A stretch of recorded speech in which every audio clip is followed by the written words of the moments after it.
All right, we're back live. What's crack-a-lackin'? It's your boy Broshmo. Just in case you did not know. So again, we're doing today's stream. It's a bit of a fundraiser for the Magnolia Foundation. It's a foundation that raises money for parents, for people who have lost children. It helps support them in a big time of need. I have the link in the description, the links in the pinned comment. If you're on the X, I'll make sure that that link is also available for you. I'm going to do that right now. But we're wrapping this sucker up with a big matchup, Texas, Georgia.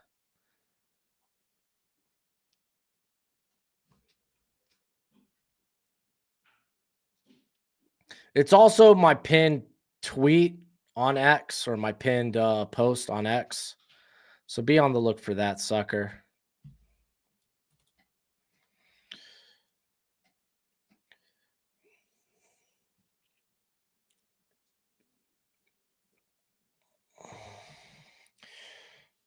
What is forward progress? The SEC for sure doesn't know. Dude, SEC officiating this year has been awful. Just awful, man. It has been the worst.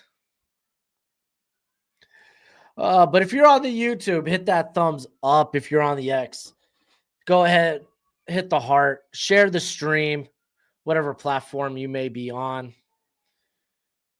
We could do a quick scatterboard, but Gojo's picks for this slate. He's got Coastal plus 3.5.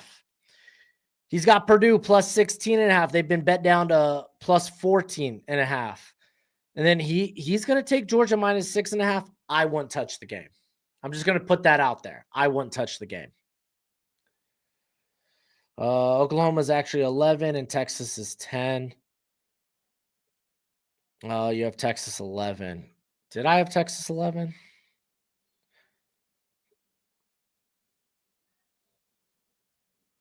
Oh, well, yeah, because the head-to-head. I don't know, Matt. We were just messing around seeing what the college football committee might do. Oh, you know why? That's because the first scenario, it was if Texas lost tonight. That's why. That was what the first scenario was.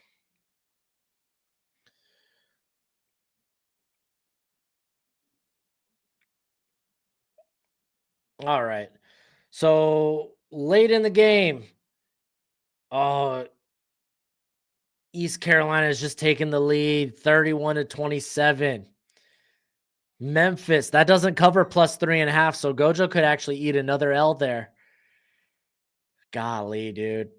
That's a close one. Let's see if Memphis could do something. Late, we got Tulane. They're going to be going on to victory against Florida Atlantic. To be fair, though, I think Florida Atlantic was plus 17.5, so ends up being a good get. If you could get Florida Atlantic, ends up being a good bet. That was one of the ones I was kind of on the fritz about. Tennessee's rolling. They're up 42-3. Wake Forest is up 21-9 against UNC.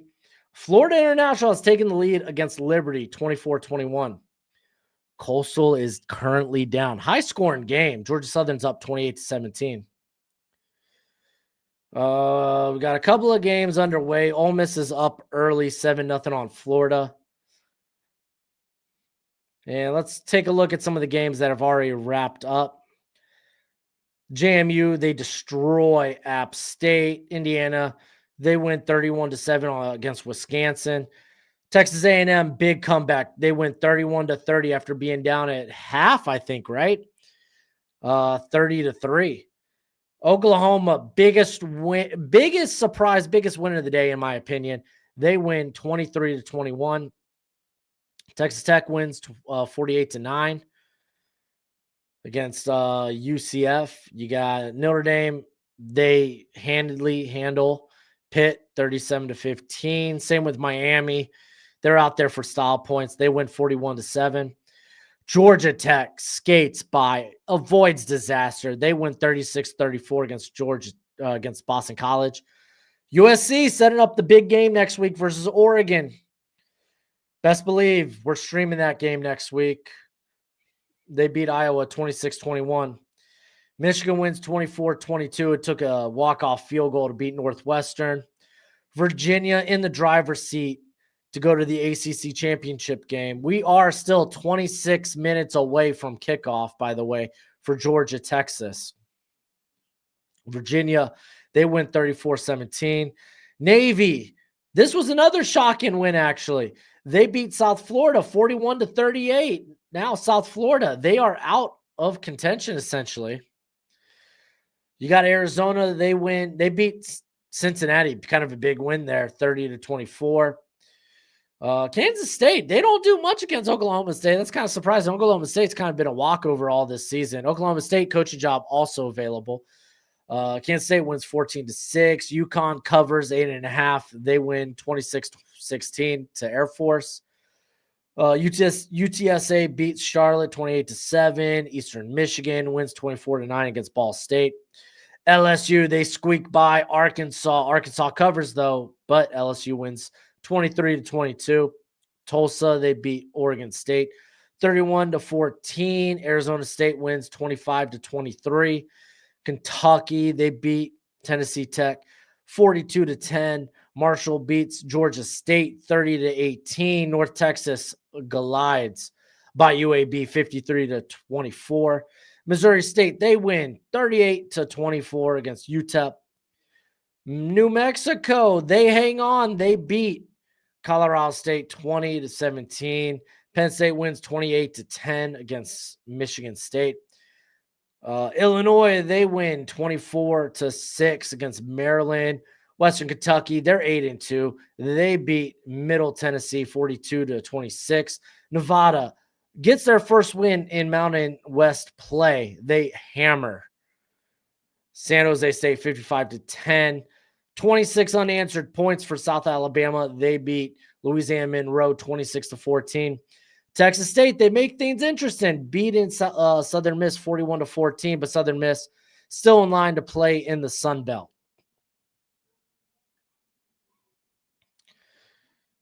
We're going to scroll up, take a look at that Memphis game.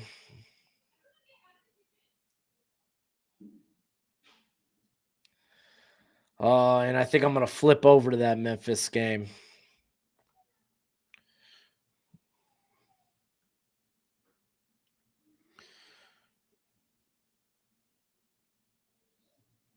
Let's see where we could view it.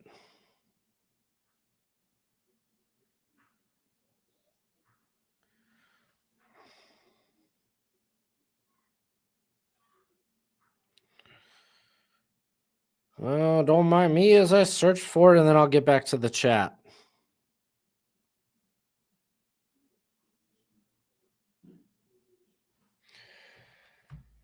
Oh.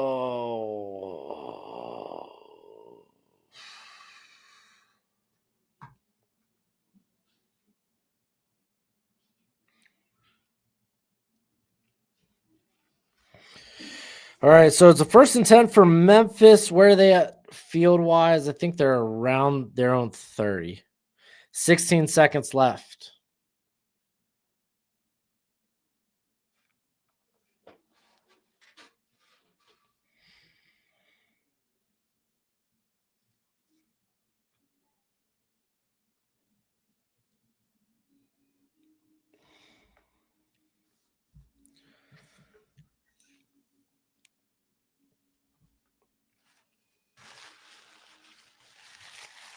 And technically, East Carolina is still in play to maybe play in the American Conference Championship game. All right. So actually, Memphis is at the 49-yard line. They got to get in position for a Hail Mary. Gets the out route here. Incomplete.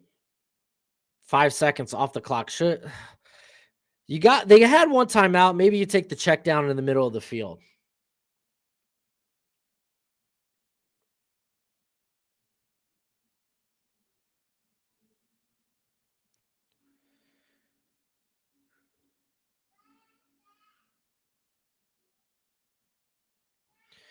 All right, 11 seconds left.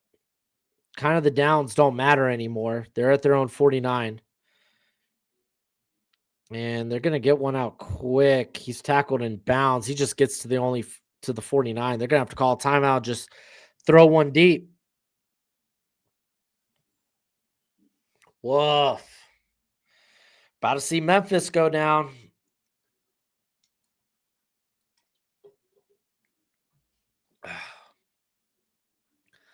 Let's take a look at East Carolina's path. They got UTSA. Hey, you watch out. UTSA, not a bad team. And then Florida Atlantic. But again, they will need help. They will need losses from North Texas and Tulane and Navy. They put a second back on the clock. No timeouts, though, so you can't really get closer. You're just going to have to throw it deep, or maybe you go for a pitchy woo-woo.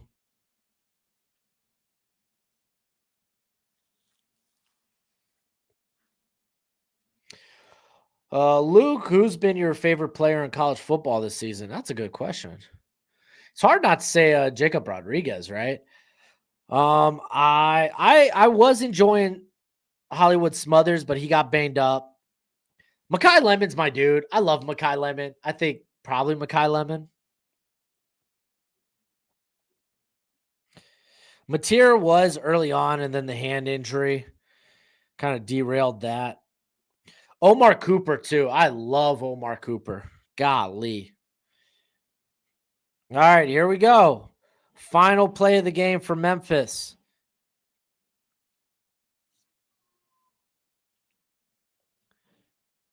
Are we? Oh, here comes the pressure. He's got to get it out. He's throwing it. It is going to be short. It's going to be picked off. Eastern Carolina wins and covers, by the way. Gojo, what you doing? What's that? You're a dog? You shouldn't be betting college football? That's right. That's right, Gojo. Oh, man. What a fun day of college football, man. What a fun day. I thought the over in this game might be it, but no early scores for Utah Baylor. We're going to go ahead and get the game cast prepared for Georgia, Texas.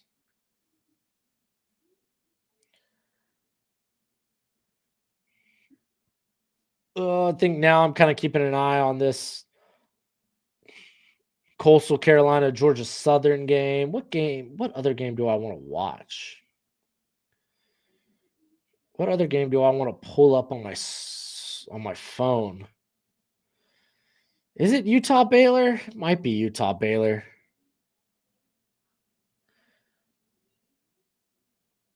Yeah, because all my parlays are dead for the day, so and I don't love the night slate that much that I want to buy into anything. Gabe Akis is amazing. Probably a sleeper guy I need to scout. I've already scouted, bro. Knowledge. You must have checked out none of my early rankings for the for my summer scouting. I loved Gabe Akis. I think he's firmly probably in that day 2 conversation. But boy, I do love me some Gabe Akis.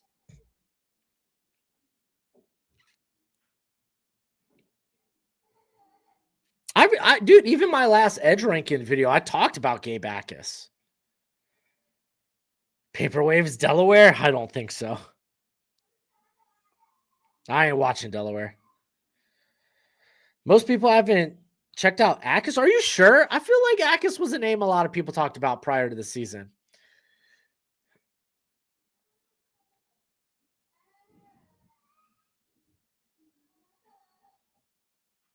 Yeah, USC, big game next week. Let's see if they got a time for that game next week.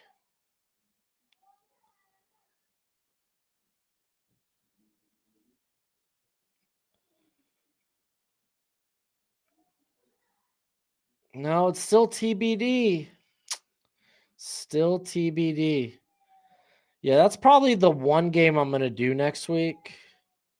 I would love to see the time for that though.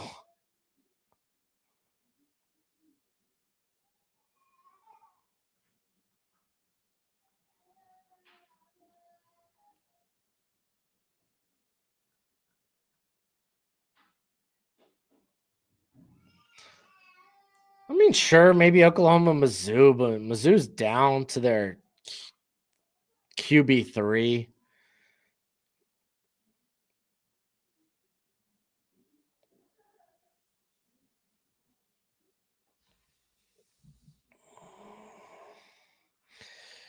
Yeah, likely a night game, dude. Night game makes it hard for me to do next week, unfortunately.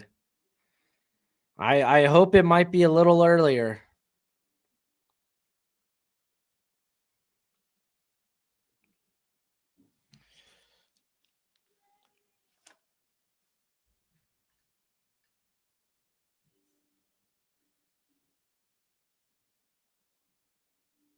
Missouri has some very good edge talent, dude. Straight up, bro, I've been talking about Mizzou's edges. Talked about Zion Young before the year. I think I had Damian Wilson in a stock report video, and then he was in my top 50 when I did my top 150. I don't know if Wilson comes out though. He's got some eligibility. We'll see.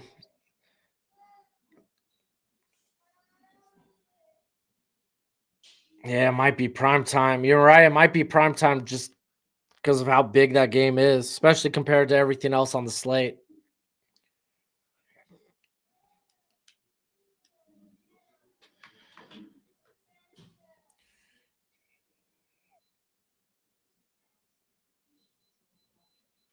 Uh, Zion Young, he shedded. So if you watch his film from last year, he shedded some bad weight. He got a little cut up, and he's way more sudden, way more twitchy. I'm not going to say he's like the most twitchy guy in this class. He's not, but he retained the power, which was a huge thing. He was. I thought he was a high floor player just because his ability against the run, but he really grew as a pass rusher this year.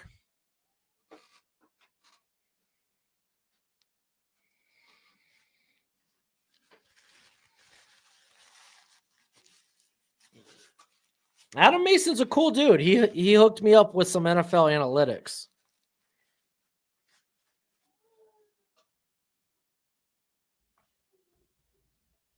I gotta thank that franchise guy. He has hooked me up with so much in terms of being able to acquire film and stats. Marcus is amazing. I freaking love Marcus. Can't wait to have him on the channel again. Can't wait to see him in Mobile.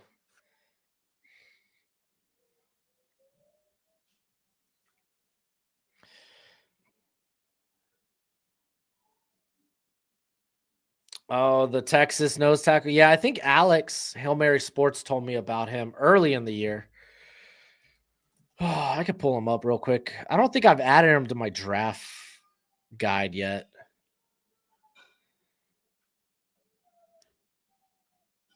I have to go and look. Keep an eye out for him this game too, actually. I mean, we are doing the Georgia Texas game, so should be on the radar.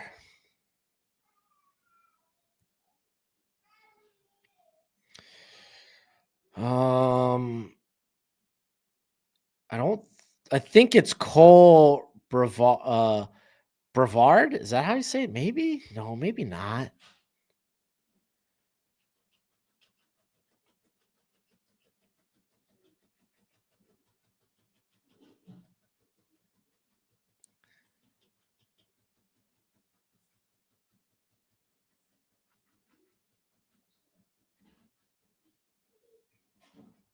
But I feel like it is Cole Brevard. But he's only played 200 snaps this year. Is it Hero Kanu? Kanu?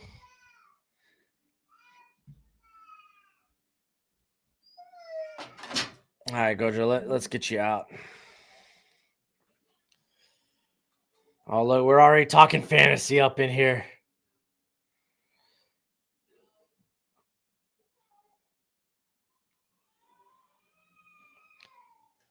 Yeah.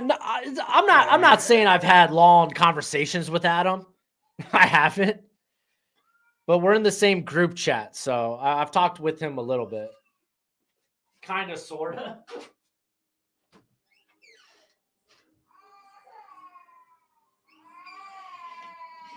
Dinner? No, why I was at, what is it?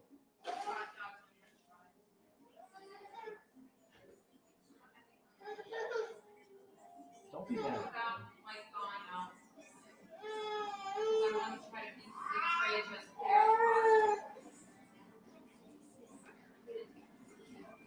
You want to close the door for me, buddy?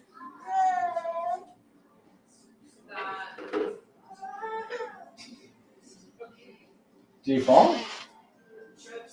I know he tripped, but I didn't think he fell. Okay, he did. Push, push. I don't know what you said. What? I mean, if that's what you're making, that's what you're making. I don't really have a say in it, though.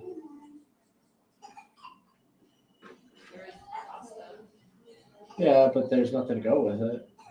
A crush extra. Here you go. Push it, buddy.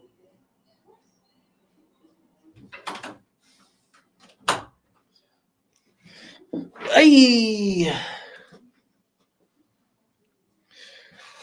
Dude, Gojo's already always busting at the seams, man. He's ready to get out.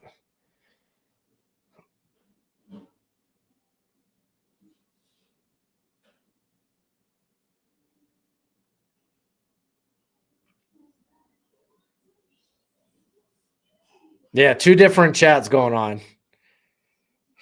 Trying to figure out dinner. So Utah just put a score up on the board. They're up 7-0.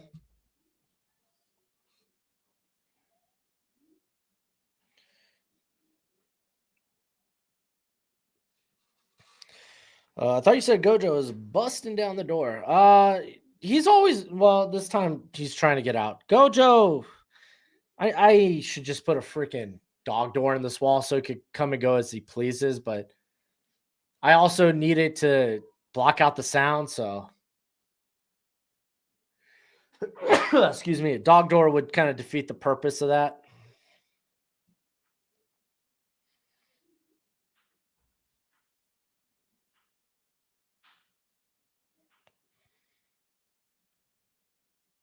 All right. If you're on the X, hit the heart, share it.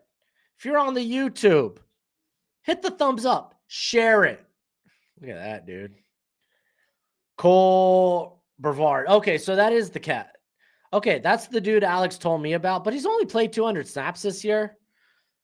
Let's see. Well, I guess technically he is eligible for this class.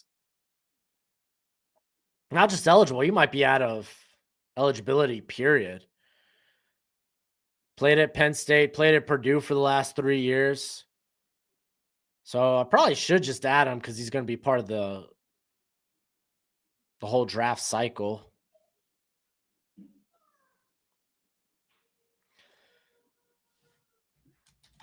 So I'll make a note to add him to the draft guide this week. Might not have a eval on him, but I'll at least have background.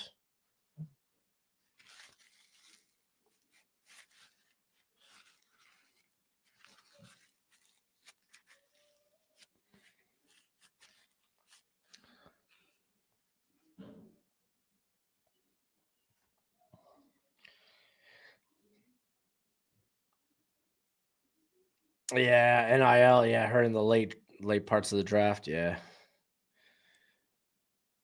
Well, I like NIL and the fact that it helps guys get more snaps under their belt.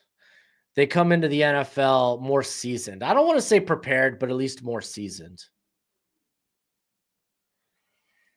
Dang, Greg over here talking about the running back grind this week. Who do you got on buys, Greg? I guess I could scroll up in the convo to see.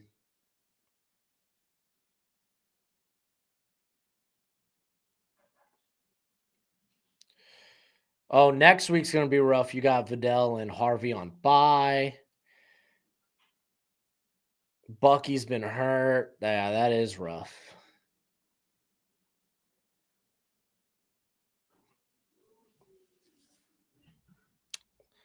Dude, like straight up, that is like the last position you wanna be waiver wiring, you know. What's up, Busy? How you doing, buddy? Knowledge, agreed. NFL is gonna have to change the third round back pay scale to counter guys getting 3 to 5 million to stay. Well, shoot, what? How many guys did we get in the that got drafted in the top 50? Those early second rounders that got fully guaranteed contracts. Yeah, Hubbard's lost his value to Rico. It's rough out here if you're a Chuba Hubbard fantasy owner. It's even more rough if you're a dynasty owner of them. Not saying that I am, but I am. I think I have them in like 2 or 3 dynasties.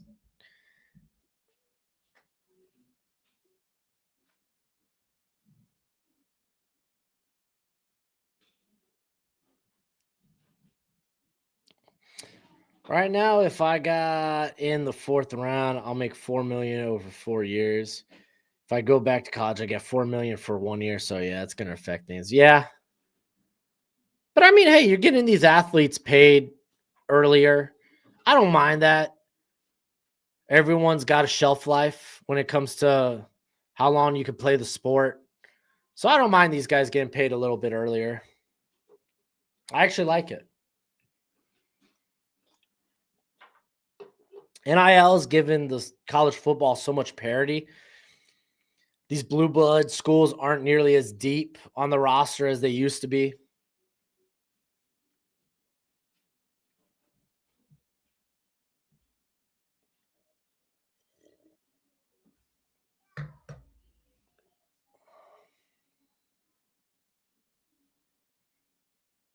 Uh-oh, Georgia Southern's gone up 35 to. Oh no! Hey, Coastal scored a tutty too. Neither team could stop each other. That's great. I love it.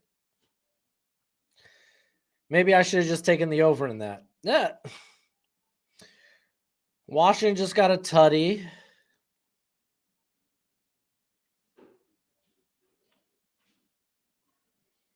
Hey, Florida got a touchdown too. Don't look now.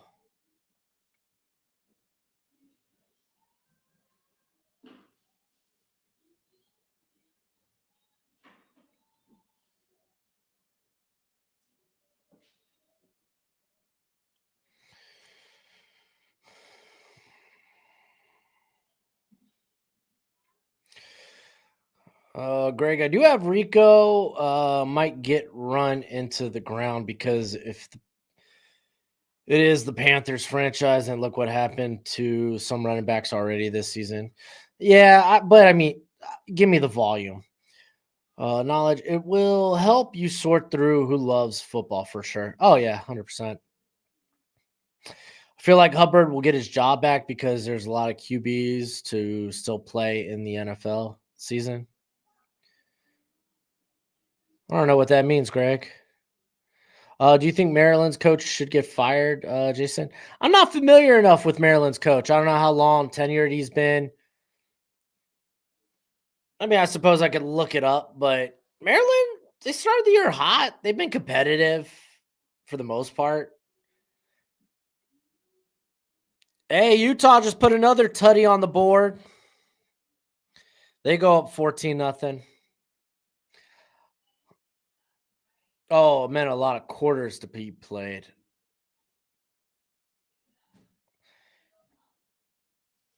Yeah, well, Rico's going to be a free agent too. So again, I look a lot at the dynasty aspect. Locksley, he's been there for 7 years. I don't know, but is this the year you really want to get into the coaching carousel?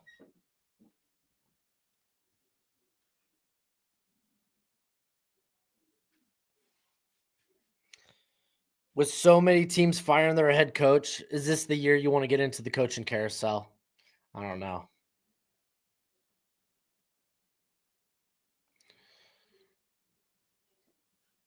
Yeah, he was Rico was a little banged up, but it didn't. He didn't. I don't know exactly how he looked in the Saints game, but I remember the week prior it didn't really matter much against Green Bay. He was banged up, but he was like, "Nah, just hand me the football, I'll get a tutty."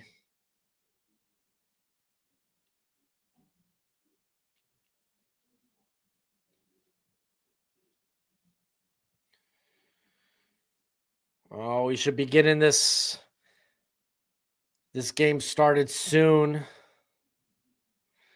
Both teams have entered the stadium. They have entered the arena.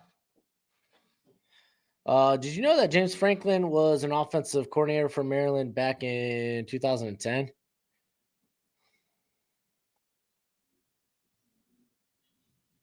You don't want to know what kind of offense he ran? Oh gosh. I mean, back in the 2010s, who knows?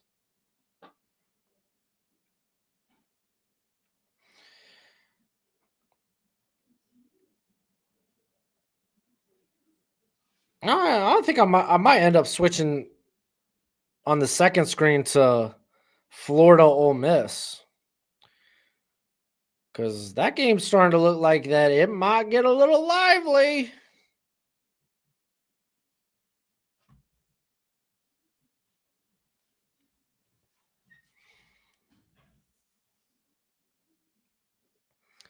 Yeah, Florida's in scoring position.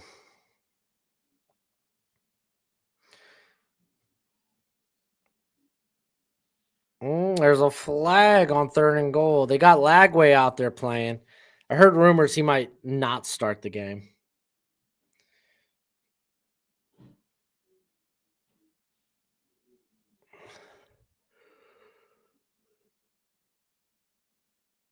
All right, here we go. We got the kickoff. Texas gets the ball first.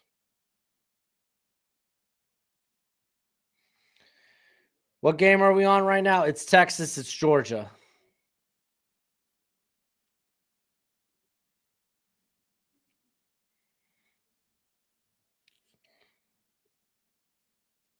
No return here. Texas is going to get the ball out to their 25.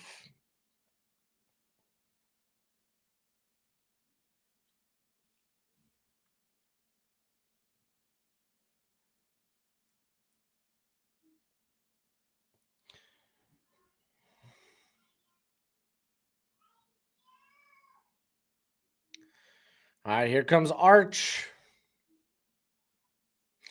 Ran a bubble screen offense for Maryland. Ooh.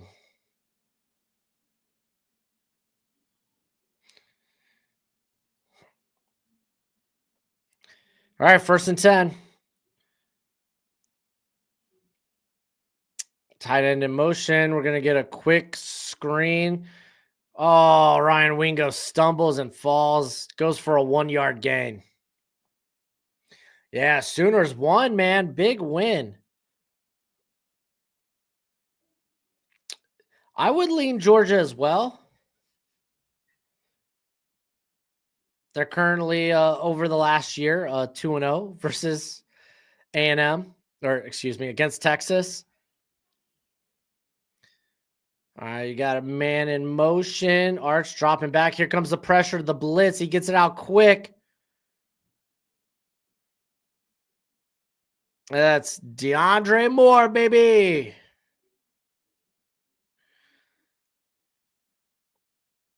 I really thought DeAndre Moore might have a breakout year this year. He's been better for like the last month. Do you think Oklahoma can win the SEC? No, they need a lot to happen to make the championship game. Oh, what a run by Wisner. Holy smokes. Staying patient.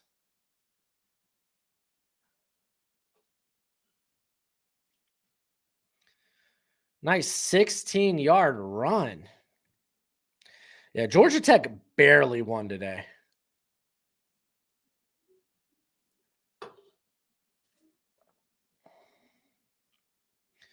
All right, Arch dropping back, gets it out. Is that Endries who was coming back inside? I don't know if Arch anticipated him to sit out there, but no. Do you make any supplements, or do you take any supplements or anything before a workout in your prime? Oh, in a workout, I was always taking pre-workout. Get it to Wisner again. Grind some yards. It's gonna set up a 3rd and 3. As far as any others, I took fish oil a lot just for my joints, but I was typically only like I was only taking oh, I took a multivitamin too. And then I would do cycles of creatine.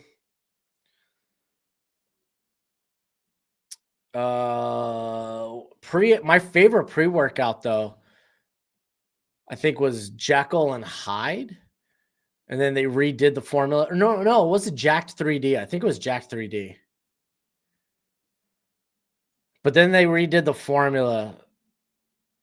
They like took they had an antidepressant or some chemical that acted as an antidepressant out of it. And then it never hit the same. I've taken um a ton of different pre-workouts. They give it to CJ Baxter, who was lined up at fullback, who picks up the first down there.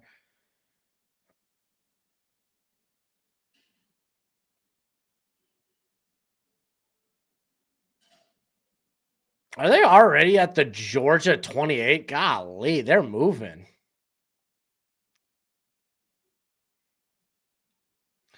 Dude, turkey on Thanksgiving. If you're not gonna eat turkey on Thanksgiving, I think there's something wrong with you. I think you're just going against the grain just for the sake of going against the grain.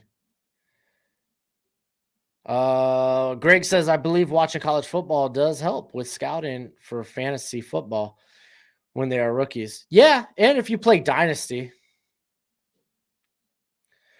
Oh, Edward, you're getting off pre-workout? That's sad.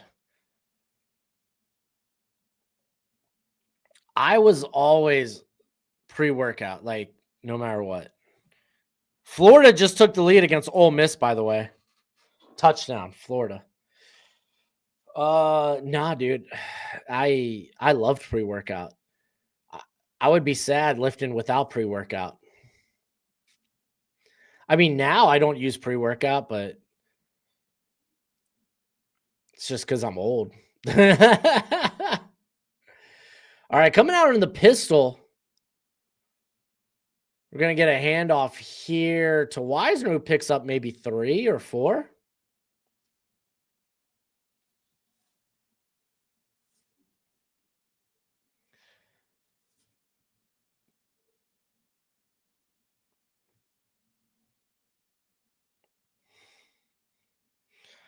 All right, a little end around. I think that was still with Wisner too.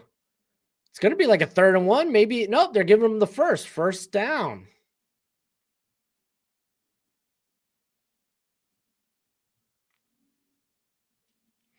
Yeah, I like Jalen Husky too. He's a pretty nice safety there out of Maryland. I don't know, Greg. I love Dynasty. It feels like back in the day when Madden was good, when franchise mode was good. That's what it feels like. Oh, false start by Texas. Come on, man. What is your favorite kind of flavor of pre-workout? No, I never really cared about flavor. I just took pre.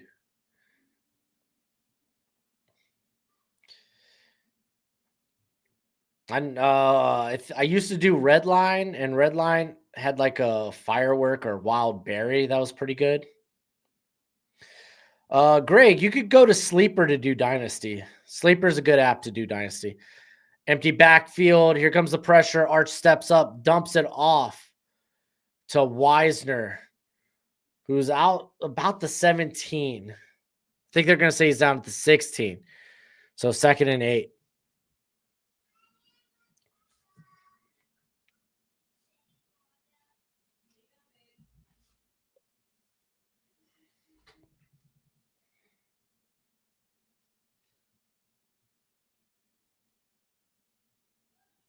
Woke AF was I've never had Woke AF. I've had Jekyll and Hyde. I've had Jack 3D. I've had Lit. Oh, man is going to try to run this one on a bit of an RPO esque play or a read option. It's going to go for maybe a yard. They do have fantasy football for college. Miami doesn't have 3 losses. Miami's only got 2 losses on the year.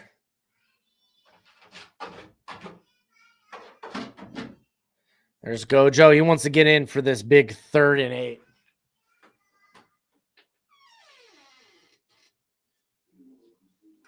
All right, you got trips down low. Wisner motioning out towards that way. Oh, thank you. Oh, drop by. Oh, tough first series for Wingo. Oh, dude, you just came in here and you want to leave? All right, Gojo. Wait, do you want out or not? Okay. Okay, Gojo. Crazy dog. All right, they're going to settle for the field goal here.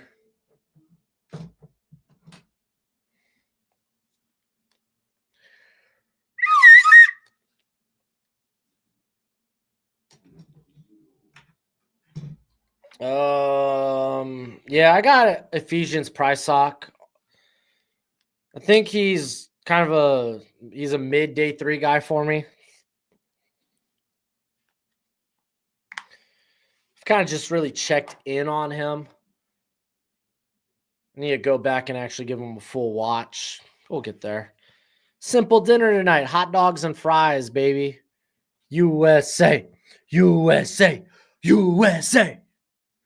Yeah, Ryan Wingo, tough series. You should do a video on best small school projects who could be big pickups in the portal.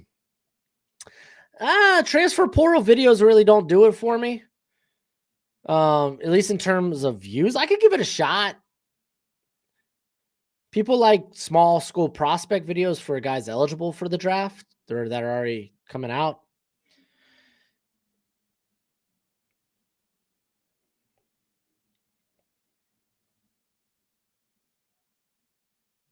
Tell me his drop rate. All right, we'll take a look at Ringo's drop rate.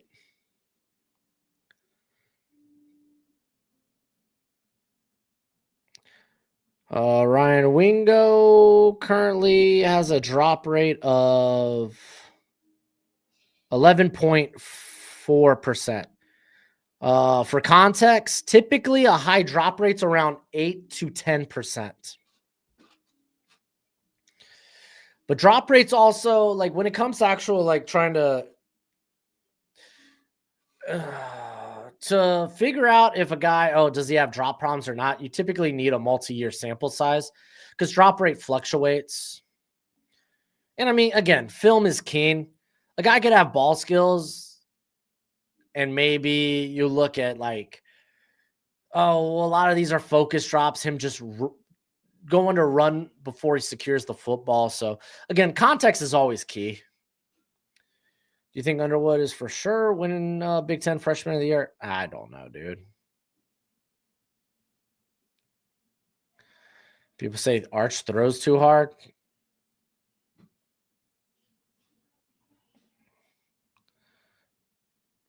If he throws on target, catch the freaking football. I don't care if he's gunning it or not.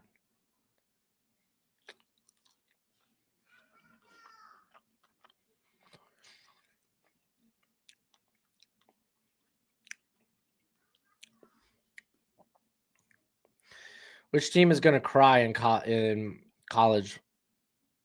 What team's going to cry in the college football playoff? What do you mean by that? Going to cry because they're going to get demolished? Probably the group of 5 team.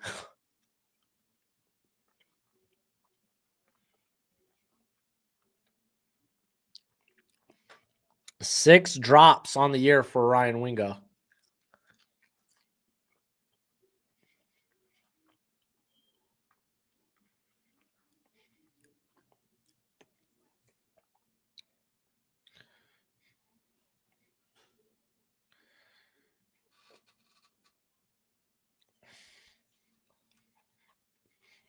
No, Duke's quarterback's not coming out.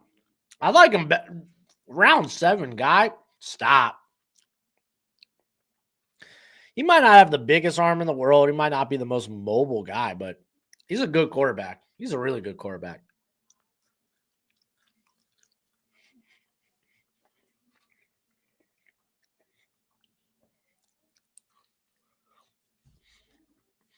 Dude, Florida's defense has come to play today. Golly.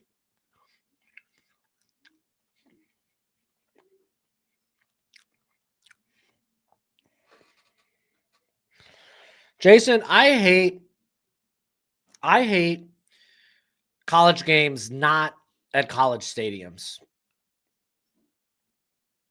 I think that's silly. Stockton running around. Stat may have been premature.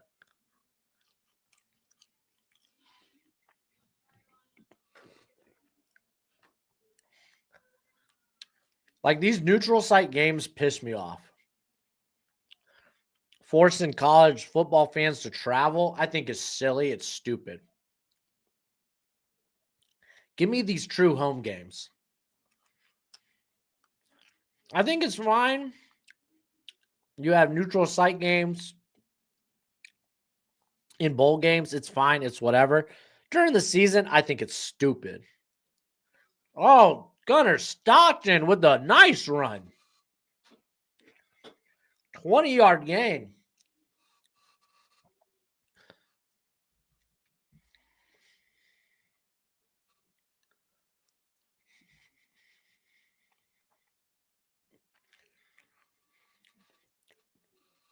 Why do these games make me mad? Because nothing beats a college football environment at a home stadium. Raucous crowd force the visiting team to travel.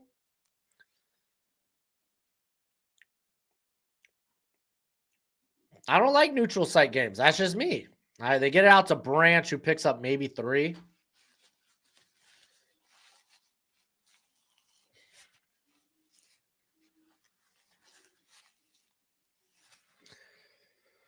Oh, we got a Who Day. Thoughts about Shamar Stewart? He's having the kind of year I assumed many people thought. He's a guy that's winning purely based on his physical profile. That there was going to be a developmental curve. If you were looking at him to be an immediate impact player in year 1, sorry, wasn't going to happen probably, and it hasn't. Gets it out to, I almost said Lad McConkey, London Humphrey.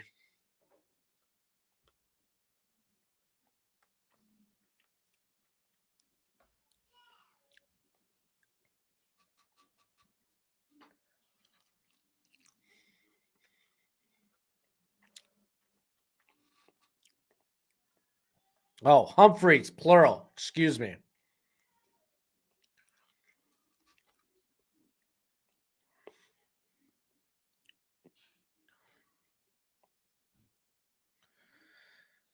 All right, gets it out to Zachariah Branch for no gain there.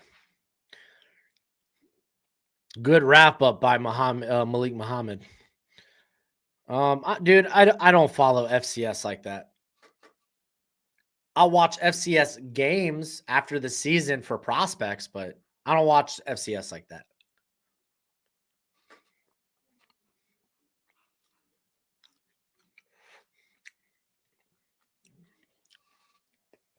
All right, 2nd and 10. Have they actually ran the football like traditional hand the ball off yet? All right, here comes pressure. He gets it out. Ooh, almost a nice catch by Bowens, the running back. Well covered on the wheel.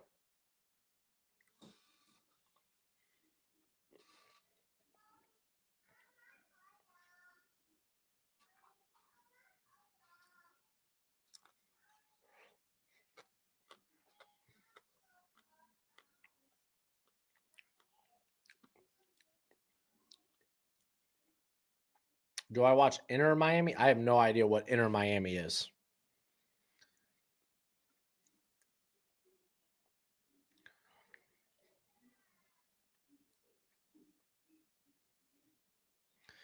All right, gets it out quick. Sideline. Is Dylan Bell in? He is. First down inside the 20 now. We're in the red zone.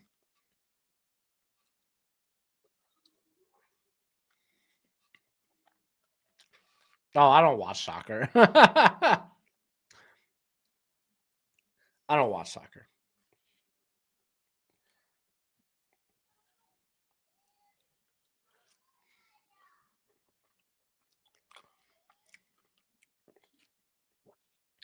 Fake the handoff, dumps it.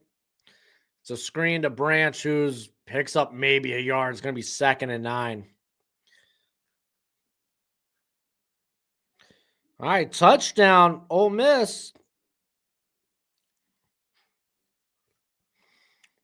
Long run after the catch from Striblin.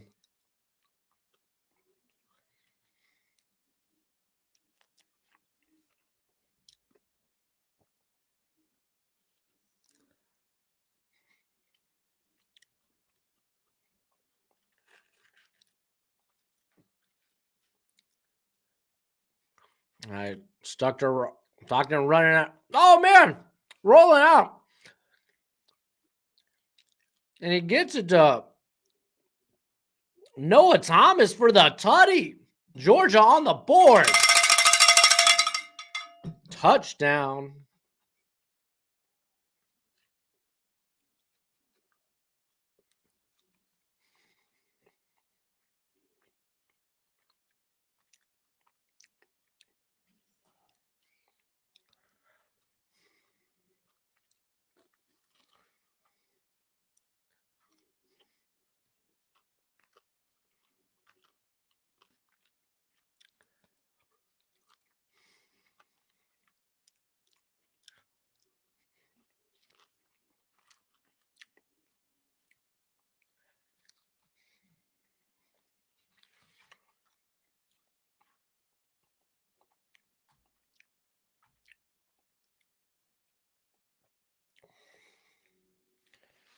Man, all right.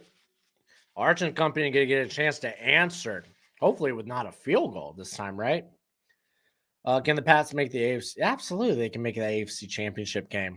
We just saw Washington last year in the NFC Championship game. Do you think Lions could take Christian Miller in the first round? I don't know if I like the idea of them double dipping back-to-back years with defensive interior players in the first round, especially when your edge position is outside of Aiden Hutchinson a problem.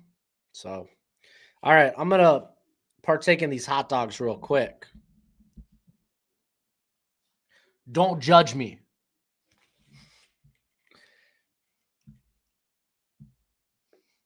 Mmm.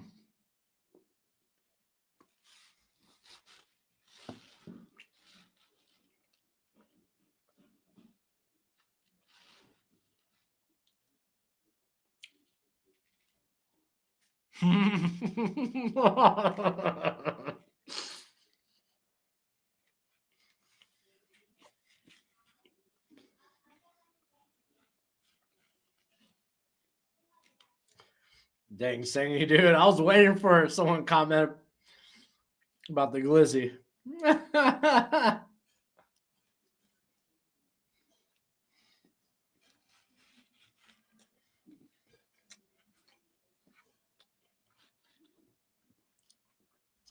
Dude, I eat these glizzies like Jameis Winston eats those W's, baby.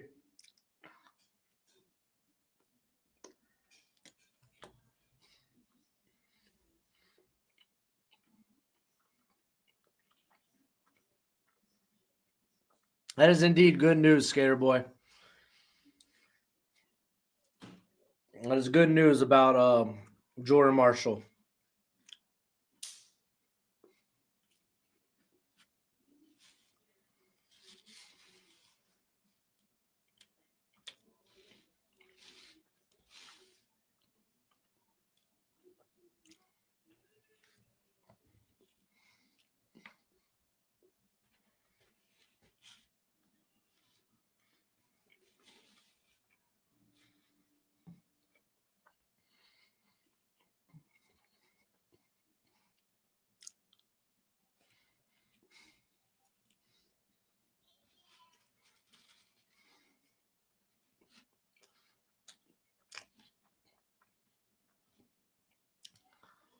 Mm.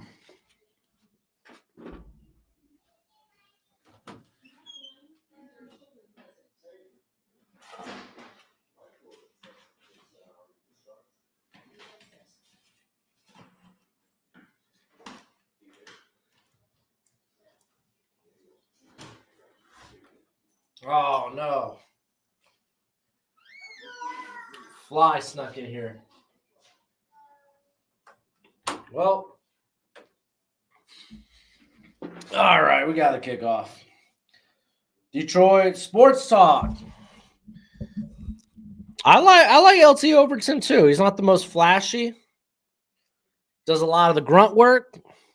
Good player though. Chiefs are going one and done in the playoffs this year. When I see it, I'll believe it.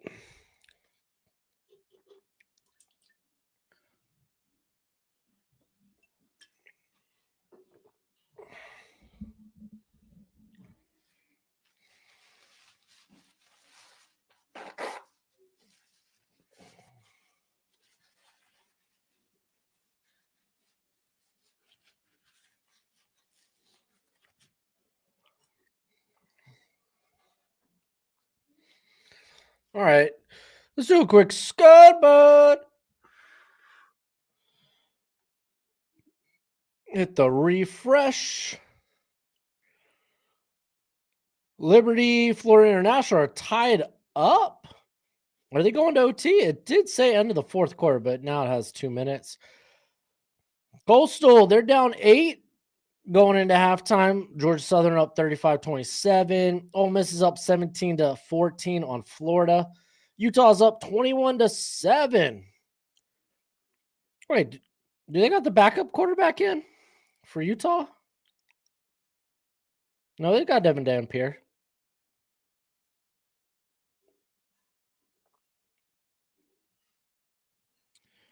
Bird Flinklin just came in for a reception or for a rush, I guess. Washington, they go up 14-0. I'm assuming Jonah Coleman's out for this game. Yeah, it looks like no Jonah Coleman, which sucks. I like his solid running back, but man, it's been kind of a rough last 3 to 4 weeks for him. Delaware's up 10-0 on Sam Houston. Utah State's up 13-10 on UNLV. Ohio State's up 10-0 on UCLA.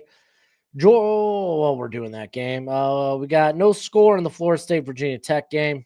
Missouri's up 7-0 or 7-3 on Mississippi State. Excuse me. Kennesaw State, they're up 7-0 on Jacksonville State. And those are the games currently underway. So yeah, I guess Liberty and Florida International are in OT.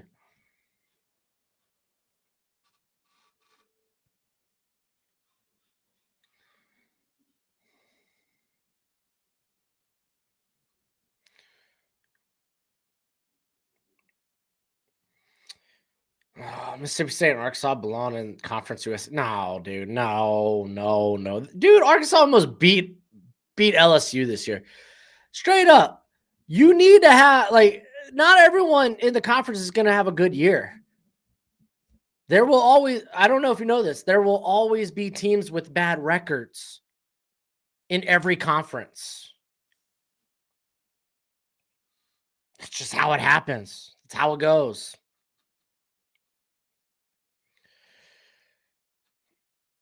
Dude, I loved the Senior Bowl at Southern Alabama. I love that facility.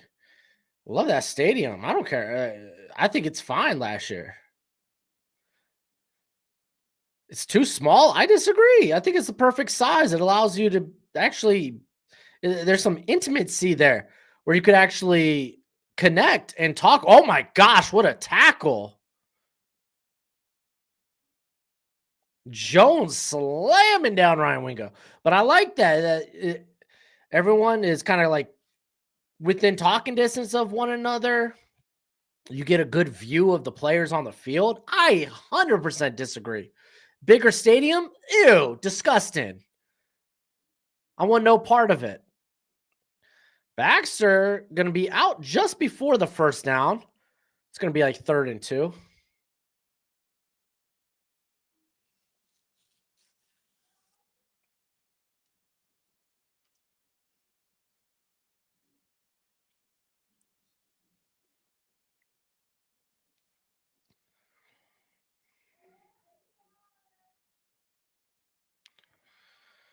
All right, fake the handoff. Here comes the blitz. Gets it out quick.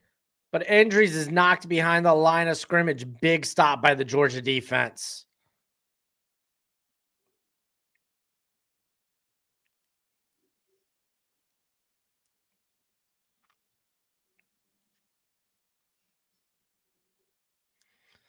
I think that was CJ Allen with the tackle, too.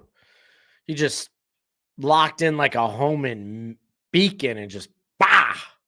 Heat-seeking missile, baby.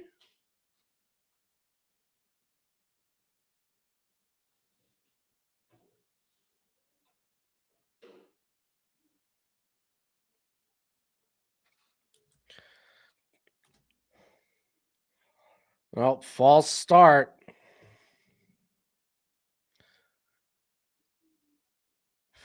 Mm.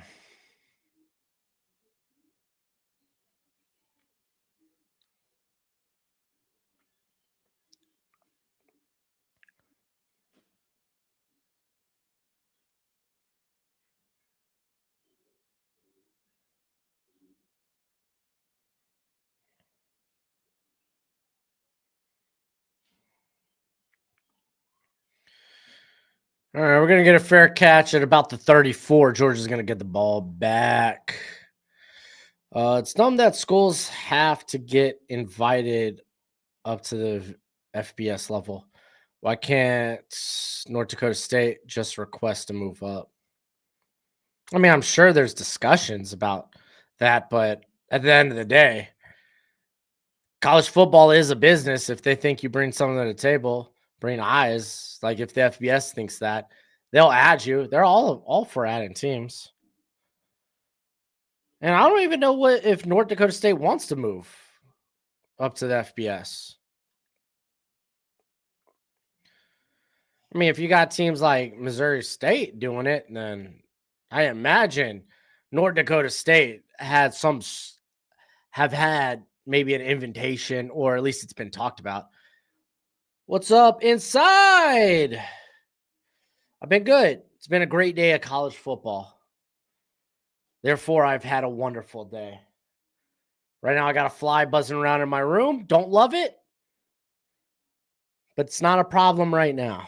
Oh, it's about to be a problem. It's about to be a problem. Out fly. Doors open. Go. And there it goes. You gotta ask mommy. Mommy. Oh. Oh, come on. Like, yeah, mommy's just gotta change the batteries. You'll play in a little bit, okay? It's not like a mess or anything.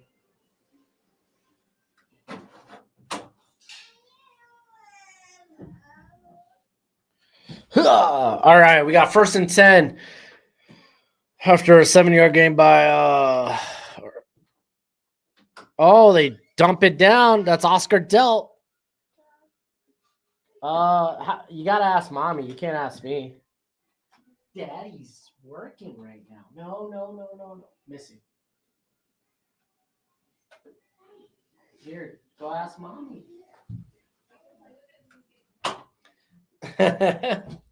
All right, we got 2nd and 4 after the Oscar Delp catch.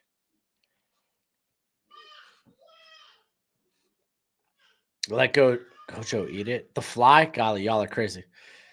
He has eaten a fly. I have an electric fly swatter. I knocked one down and it's just chilling on the ground. And Gojo just eats it. It's the most horrifying thing. I just imagine, what if I was that fly?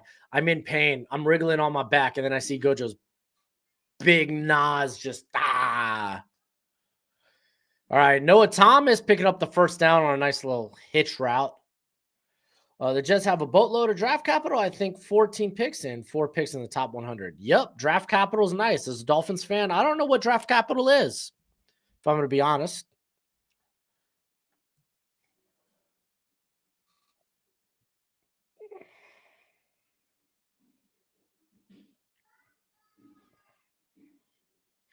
All right, that's the end of the first.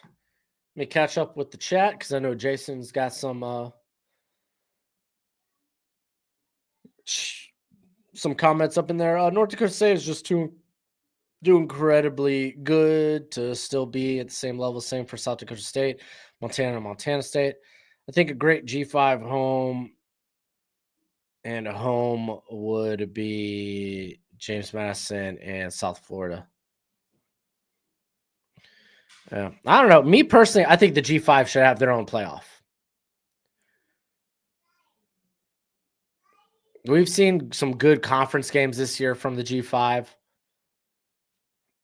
I wouldn't mind seeing a G5 playoff, but that's nowhere close to probably happening, unfortunately. This defense is so embarrassing. Wingo needs to stop dropping the ball. Yeah, French. We were talking about that earlier.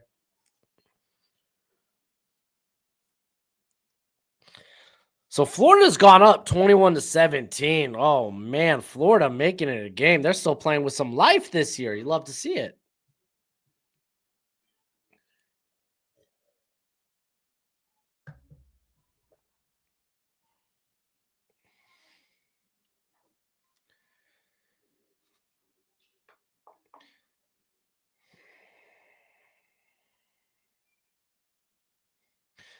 Yeah, no, the thing is the group of 5, they have a say in this whole discussion, and they would never agree to their own playoff. Just because money wise, like being able to get a team in the college football playoff financially is kind of nice.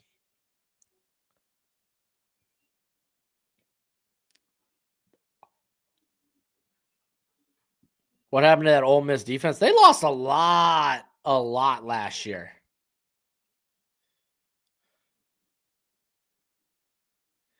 They replaced a lot of talent. Trey Amos, Walter Nolan, Princely Umami. The linebacker's name's escaping me right now, but they lost a lot of talent last year.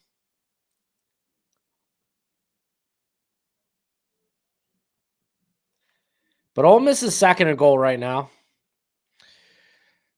French, he says, secondary is so dang trash. Anthony Hill has to be more aggressive. Stark has to draw a place for Mosley and Parker and Jack and maybe a quarterback scramble. Wow. We're a lot of different places there.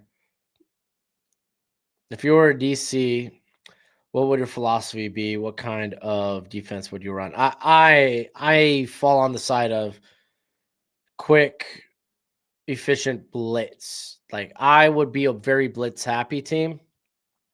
And I'm not saying like Brian Flores blitz happy, and even him, he's reeled it back.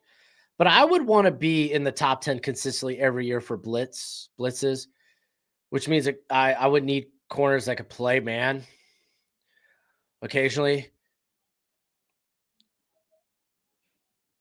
Now, where my defense would go from there in terms of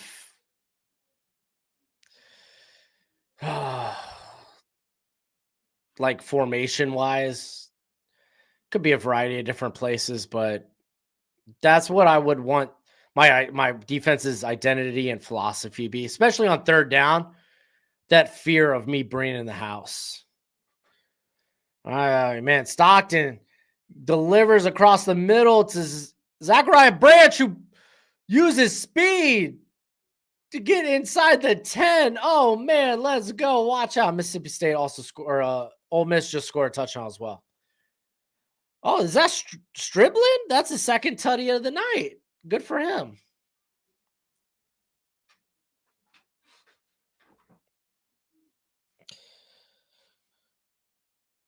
So Ole Miss regains the lead there.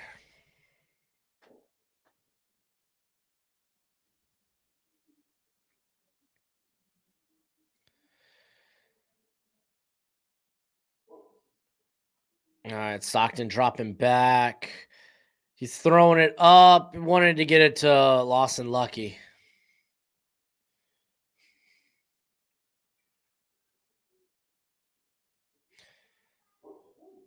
Oh, you think if Kiffin loses the game, he's ready for that Florida contract? I don't know about that. I hate that Laporta went to AI. Luckily, our offense is really good, though. Yeah, must be nice.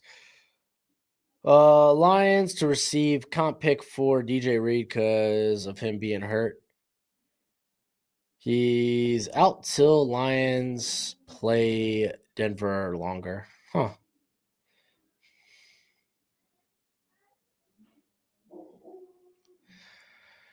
All right, we got first and goal. Shouldn't it be second and goal after? Oh, there was a penalty. That's why. Shucks. All right, they're going to toss this one to Nate Frazier. Well guarded by Texas. Keeps them around the line of scrimmage. It's going to be second and goal from the 3. Dude, I would love to see Coach O back in college football. Coaching.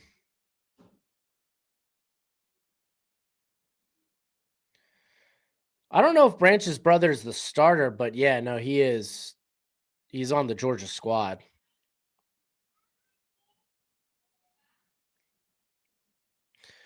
Second and goal. Lucky in motion. Lined up there with Delp. Handoff to, was that Bowens? I think it was Bowens. Going nowhere. Third and goal. Manny Diaz becoming the new Penn State head coach? I don't know. Is there a market there for Manny Diaz? Is there a market out there for Manny Diaz? Is there really, though? You want to watch Eric Berry highlights? See how he compares to Downs? I think you should be watching Eric Berry highlights to see how Downs compares to him. All right, lucky loss, or excuse me. You got Stockton dropping back, guns it to Noah Thomas. Is that Thomas's second tutty of the night? Touchdown, by the way. I would love to see Nico transfer, which he probably is going to.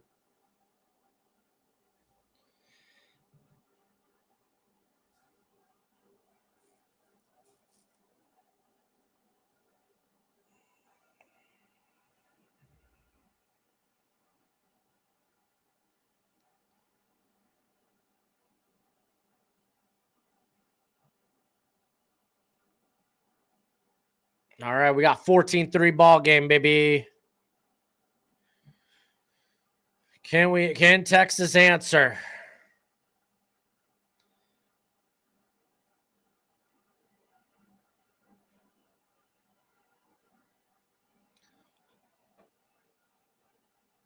All right. Let's wait, see if we get an update. ESPN looks like they're a bit behind on their scoreboard. Have you heard of? No, but I have not heard of the Western Carolina QB. Side note, hey, today, this stream, right now, you can help. You can donate a little Akasha Amani to the Magnolia Foundation. It helps support those who have lost their children. It's a great cause. If you want to be involved in it, then check out the link in the description. It's the pinned comment. If you're on the X, it's my pinned post. I left a post below the stream as well. Check that link out. If you can give, that would be awesome. It's much appreciated, much applies. People helping people, baby. People helping people. No, Zachariah. I don't know. Zachariah Branch isn't the brother of Brian Branch.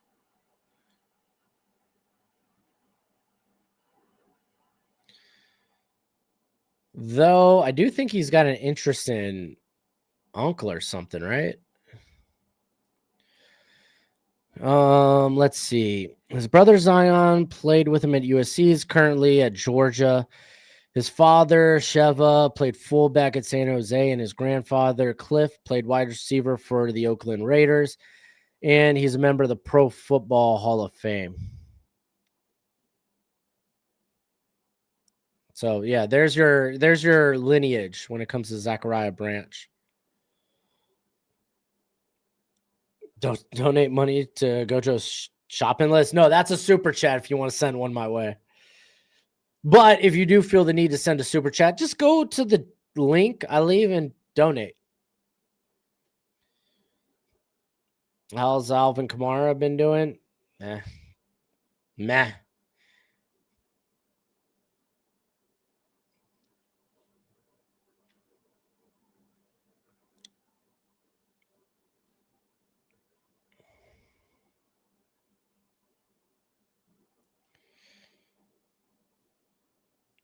Oh, Ole Miss didn't get the touchdown. They got the field goal? Oh, I guess there was a flag. They're over here still discussing things. See that the game's 21-20 right now. Again, we're watching it via my phone.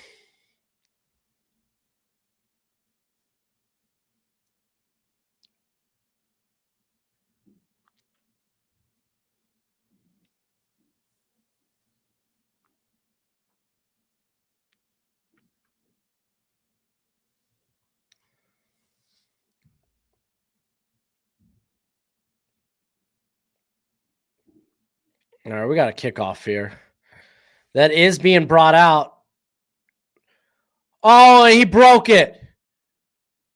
Oh, there's a flag. Oh, crap. But that's out to the Georgia 41. Let's see what the flag is.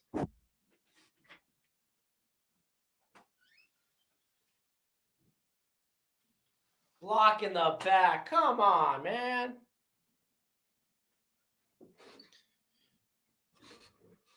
Oh.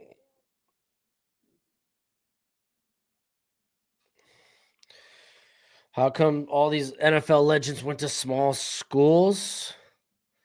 Well, that was back before the time of blue bloods. Before all these college schools siphoned all the talent.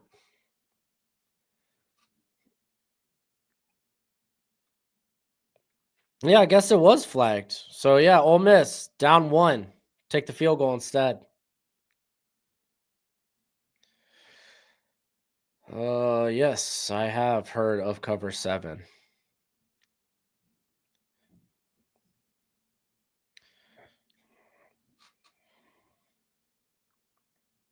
Have you heard of cover 6?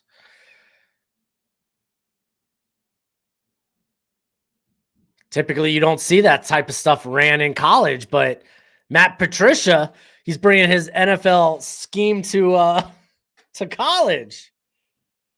Typically, coverages are a little more simpler, and typically schemes are a little bit more simpler in college.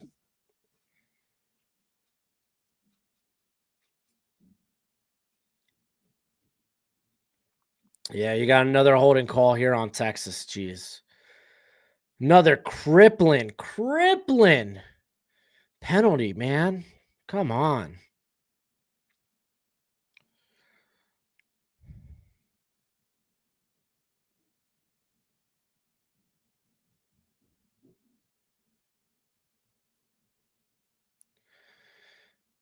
And Arch throwing. Oh, gets it out there.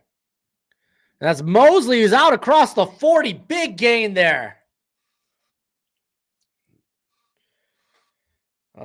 Just seeing Twitter. Mississippi State ran a play with 2 quarterbacks.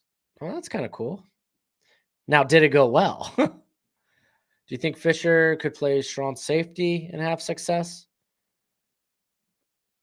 Who are we talking about? Fisher. Aiden Fisher? The linebacker?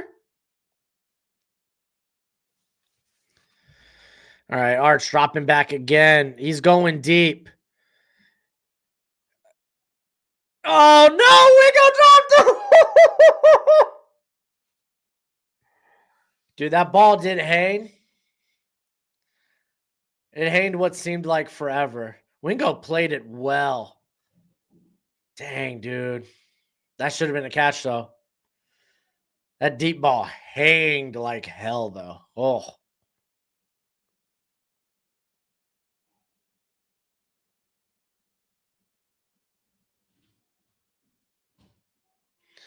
Second and 10. I'm so done with Wingo. Oh! now the tight end dropped one. Oh, somebody help Arch Manning, for goodness sake. No, I don't think Adrian Fisher can play strong safety in the NFL. He's not that type of athlete, man. No, he can't play strong safety.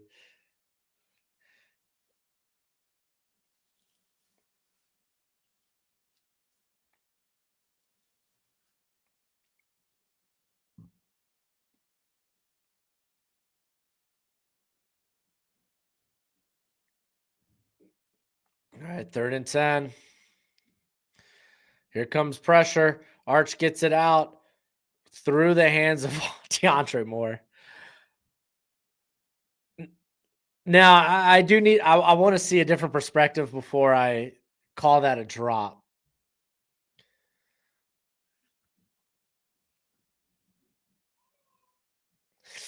I mean, it's a little ahead of him, but that should have been a catch. That is a super, oh, that should have been a catch.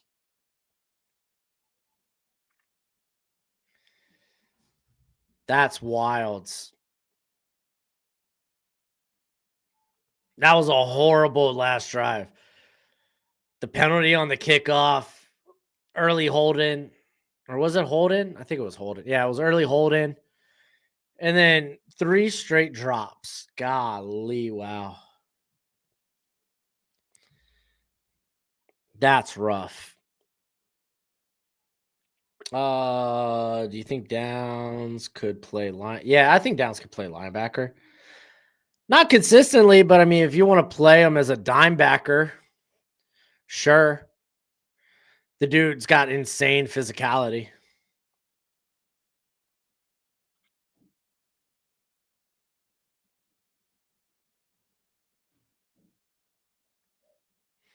All right, scoreboard time.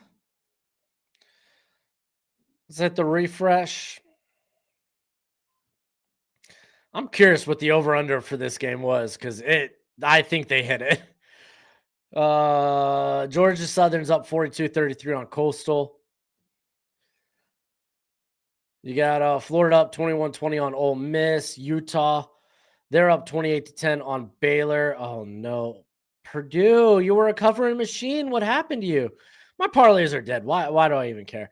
Washington's up 21-0. Sam Houston, they tied it up. It's 10-10 with Delaware. Utah State's up 13-10 on UNLV. Ohio State's up 17-0 on UCLA. Florida State's up 10-7 on Virginia Tech. Mizzou, they're up 14-10 on Mississippi State. You got a tied ball game with Jacksonville State and Kenshaw State. Just had an interception in the Missouri-Mississippi State game.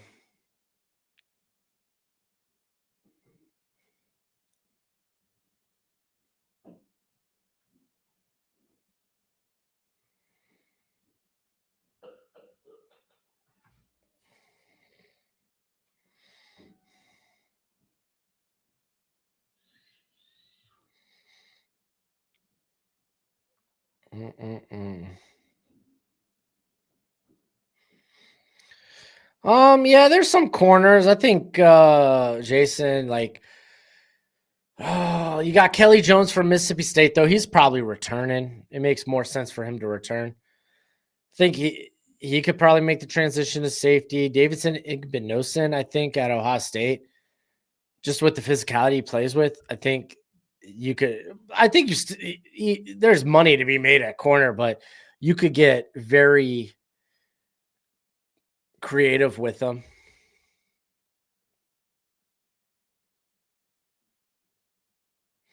Who do I compare Ruben Bain to? I think a good comparison I heard was Justin Houston. I think that was Mike Renner's comparison. And I kind of like it. I kind of like it a lot.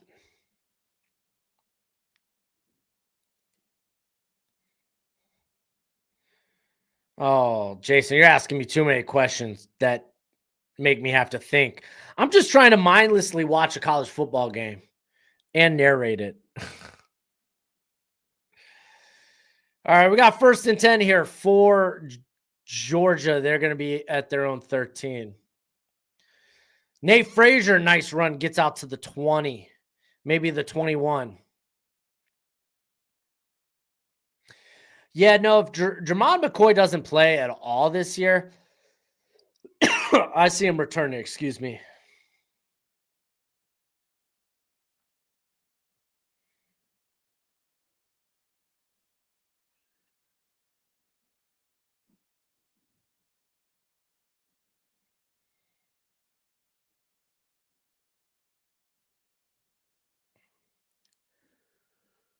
And we're going to get a quick pass out to Zachariah Branch, who's going to be close up first. It's going to be 3rd and 1.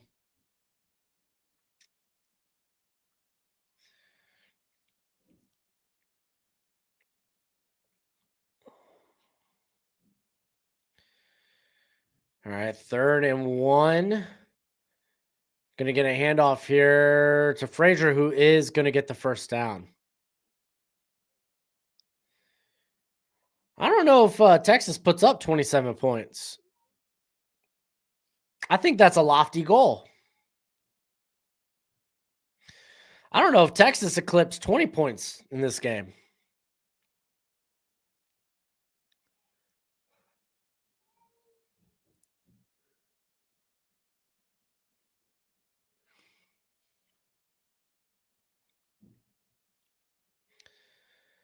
We got Branch in motion. They're going to hand it off here. And a tackle for loss.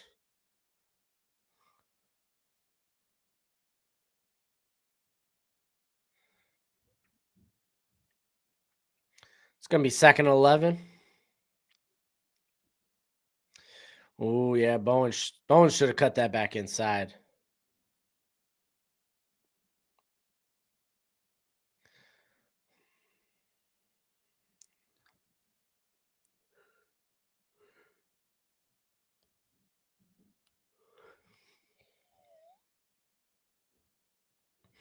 All right. Soxton's going to drop back. He's going up. Almost got that. I don't know who that was. Elias Williams.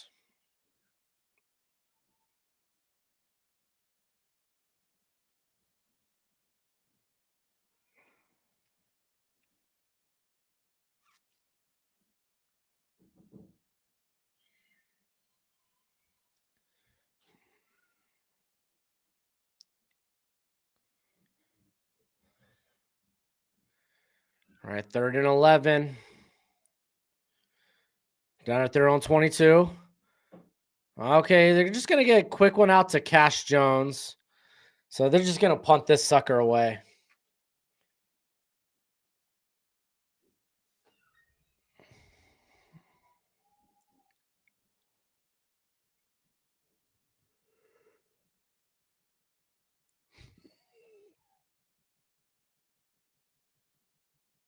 Every time Gunner throws, I feel it first.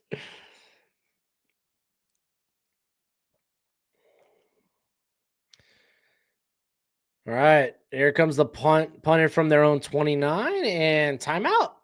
Timeout, Texas.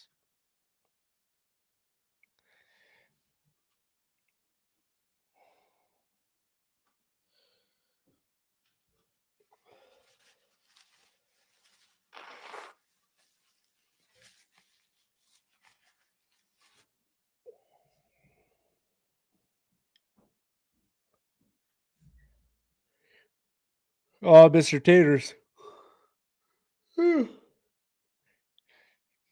Bears need to draft Jeremiah Love. Man, good looking in position for him. I feel like he's easy top 15. Where to? Don't know, but we'll see. Baylor's creeping back into it. Uh-oh, watch out. Florida about to kick a field goal with 7 seconds left in the half. Going into halftime with a 4-point lead. That's pretty nice.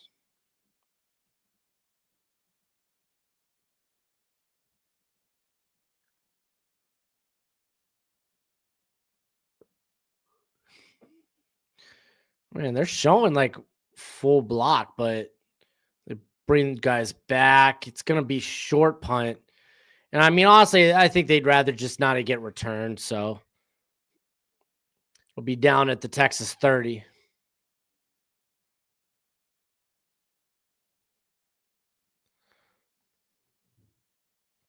You think Cards trading away Kyler for Dante Moore or any quarterback? I think it's a possibility. I don't know if Kyler Murray's really going to have a market with the foot injury.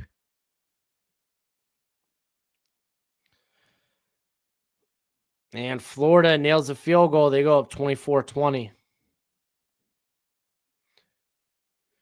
Dude, Greg, you're ready for a nap, dude. I'm wearing down, bro, and I've been sipping coffee all day.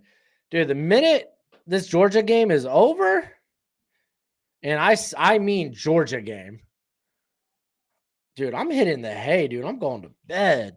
I'm tired. It's been a long day.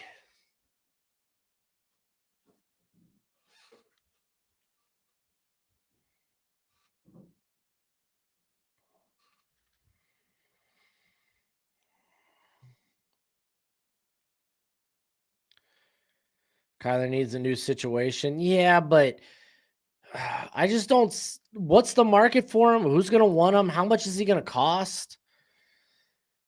It's going to be tough, man. It's going to be tough.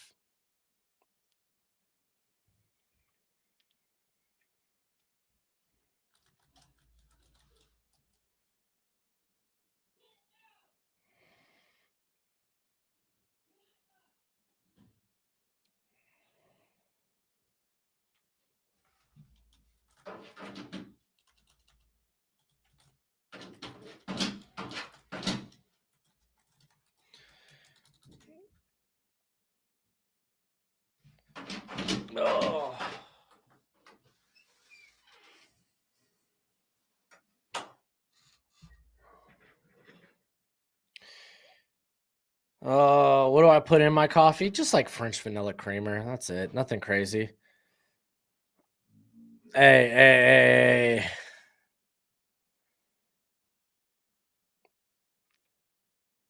Oh, whoops.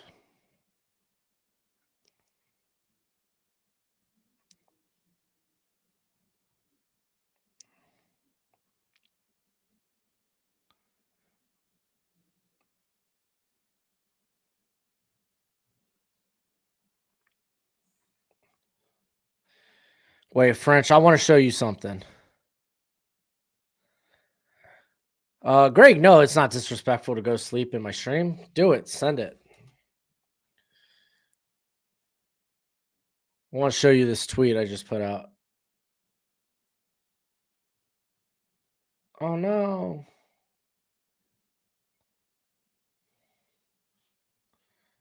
Maybe not. Hold up.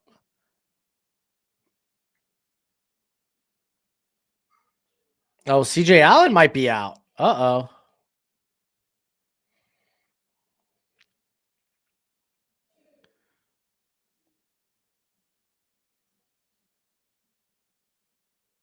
Why is it showing like... Oh, nice play by Wingo.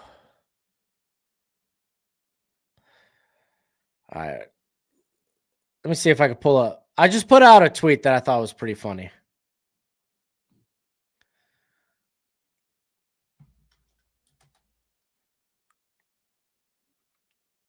It gave me a little kick.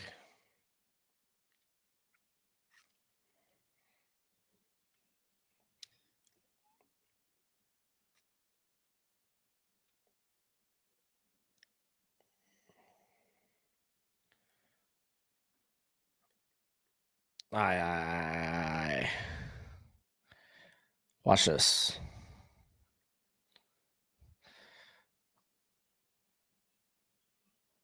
Check out this tweet. Arch's wide receivers right now. Oh, that gave me a little laugh.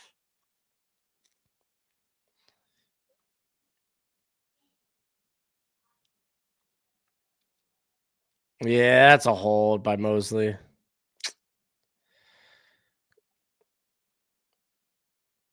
Is there a blue chip running back in next year's draft? I don't look that far ahead, bro. I could tell you this summer when I actually watch the run back class. I like Ahmad Hardy a lot. I don't think he's a blue chipper. Or at least I'm not leaning that way. Love. I mean Jeremiah Love. I don't have as a blue chipper, so I try to give out blue chip grades with some sort of restraint.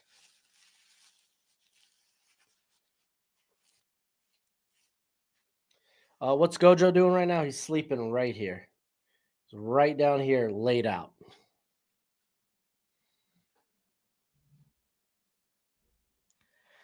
All right, Arch pressure gets it. No, it's dropped.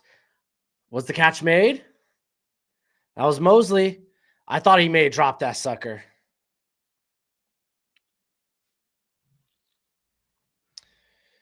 Louisville's back. Isaac Brown. Well, he's been hurt. That's been the problem. He's also a little undersized.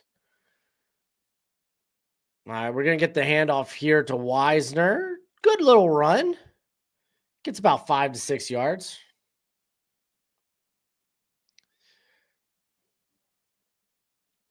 Emmett Johnson's good, but I don't think I'm going to like him like other people do. I don't think the contact balance is that good with him particularly. I think I don't think he's got great top speed. I think it's average, but I think his acceleration's insane. Quick cut. All right, Arch having to move in the pocket, gets it to Livingstone, but drops it, broken up.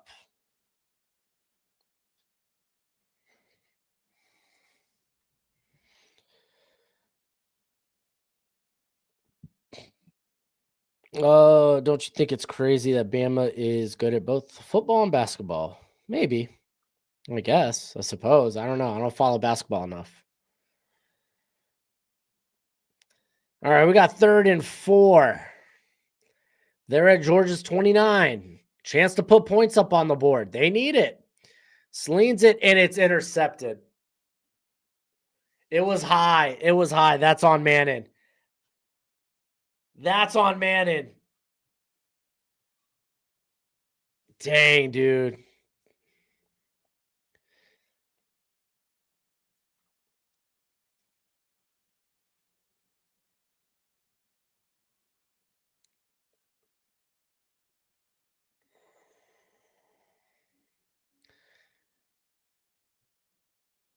I don't think Beamer's getting fired, or else I think we would hear more about it. I mean, maybe we hear a little rumblings after the collapse in the second half. I think more of that news might spread tomorrow. We'll see. But I think South Carolina might retain him. Archman, 5th rounder. Not out in this class. Not coming out in this class. I do question Arch's arm strength though. Golly. But he has played better in recent weeks. And arm strength, I mean, driving the ball down the field because that drop from Wingo that was downfield, golly, that ball hanged for so long. Yeah, Ole Miss Gators have a good game going on. I got that currently on the phone. 2nd and 8. And they're going to hand it off again for a few yards. It's going to set up like a 3rd and 5, 3rd and 6. Yeah, dude, Rutgers has got a nasty back in Campbell. Campbell's disgusting.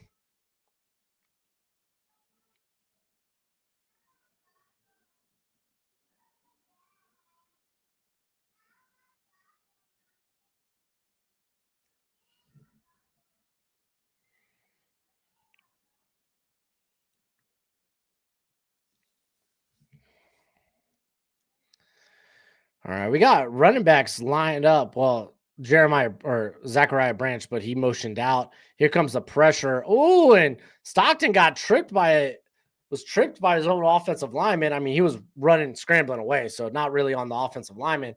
Able to throw it away is kind of impressive. But 4th and 6, Texas is going to get the ball back.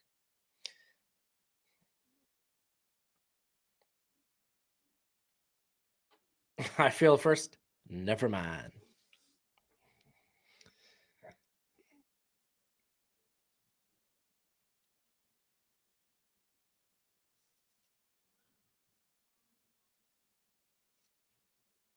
Jordan Tyson's going to be a great pick if he can stay healthy. I think. Oh man, did that get shanked? Oh my gosh. Texas is going to get great field position.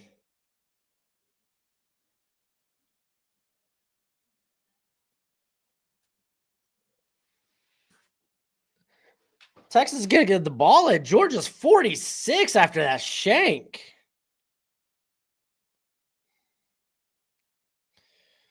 You called the Georgia game. Props to you, man. I mean, did I?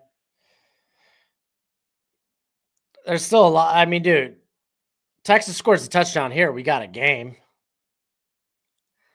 They just got to capitalize.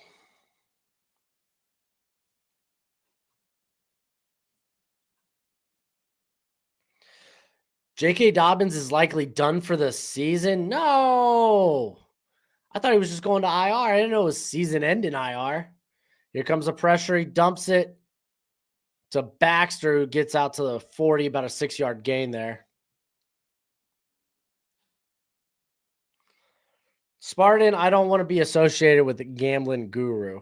I'm not. I don't know. I don't know if you're being mocking there or what. Just no. All right, we got to reverse to Wingo. Well defended. They lose 2 yards on that sucker.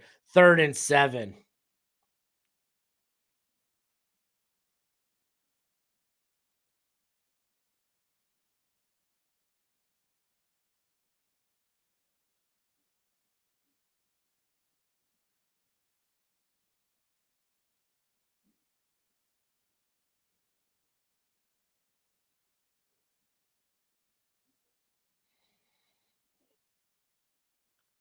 All right, we got 3rd and 7. Looks like they're bringing pressure. They are bringing an extra blitzer and overthrows more. Oh, Spartan, I don't want you crowning me anything, dude. I don't want you crowning me anything, dude.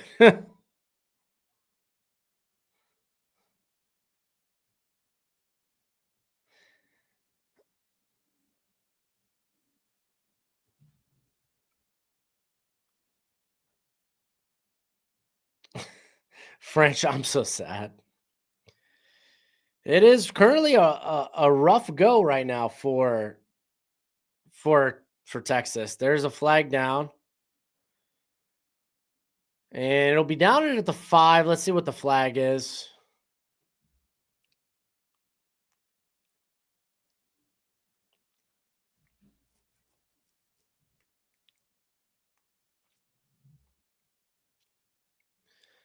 Illegal shift on Texas. Ugh.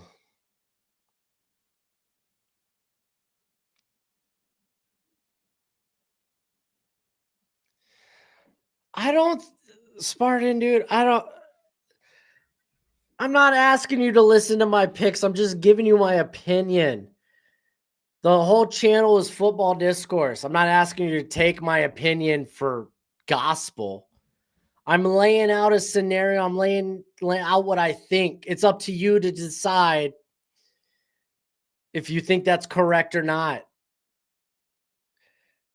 Literally, you could go the whole channel. I say it all the time. It's football discourse. Let's have that nice, beautiful football discourse. Great special teams by Texas on that wrapped up branch. Really nice.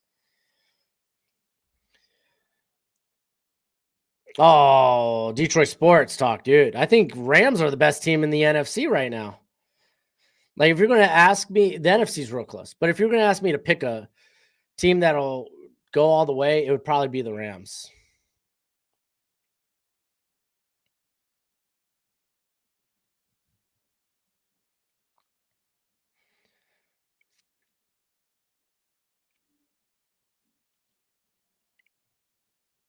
Colts out of the AFC. I don't know. I still believe in the Bills. Let's see if they could get it back together. All right, we got Branch in motion. Fake the handoff. Going over the middle to Delp, who's going to be down around the 38. 39 officially, excuse me. Short changed him a yard.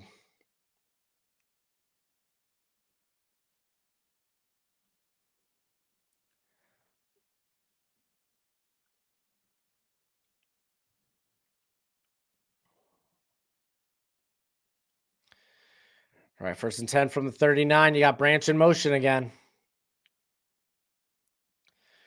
And this time you are getting the handoff to Bowens, I believe, who's going to pick up about 3, 2nd and 7.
What's up? You want me to open that?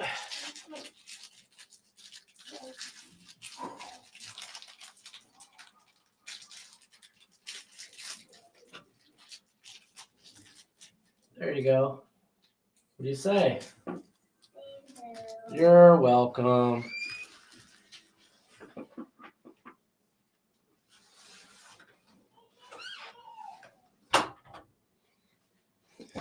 All right.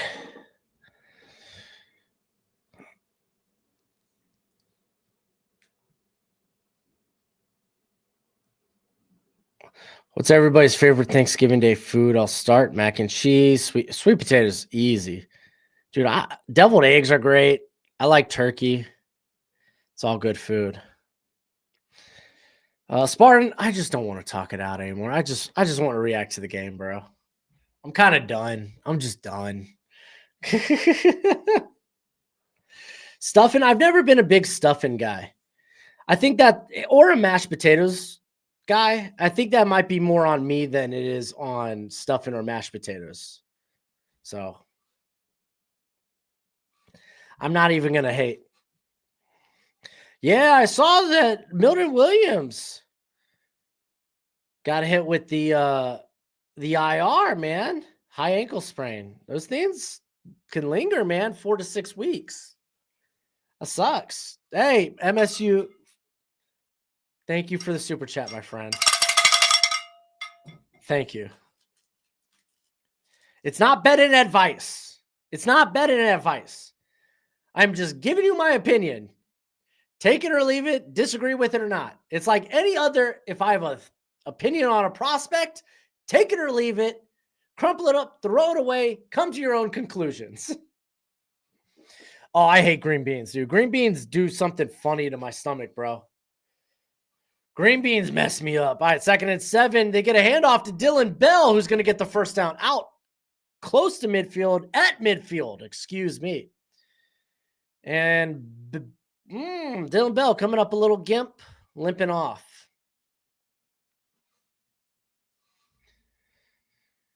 Dude, yeah, sweet potatoes with marshmallows, Edward.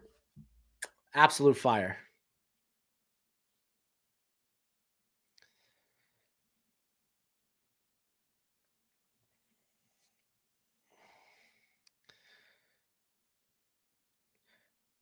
All right, Stockton handed it off to Frazier, who maybe gets a yard out to the 49, the Georgia 49 specifically.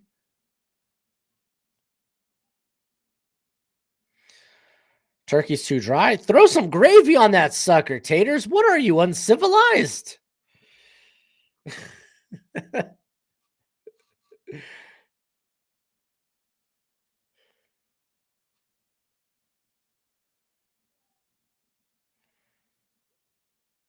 Why'd you do Harambe like that? What did I love Harambe. What do you mean?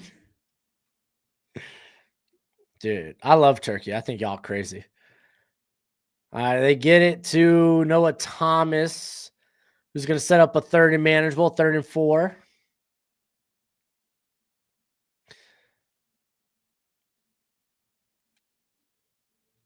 Yeah. Florida is up 4 at half.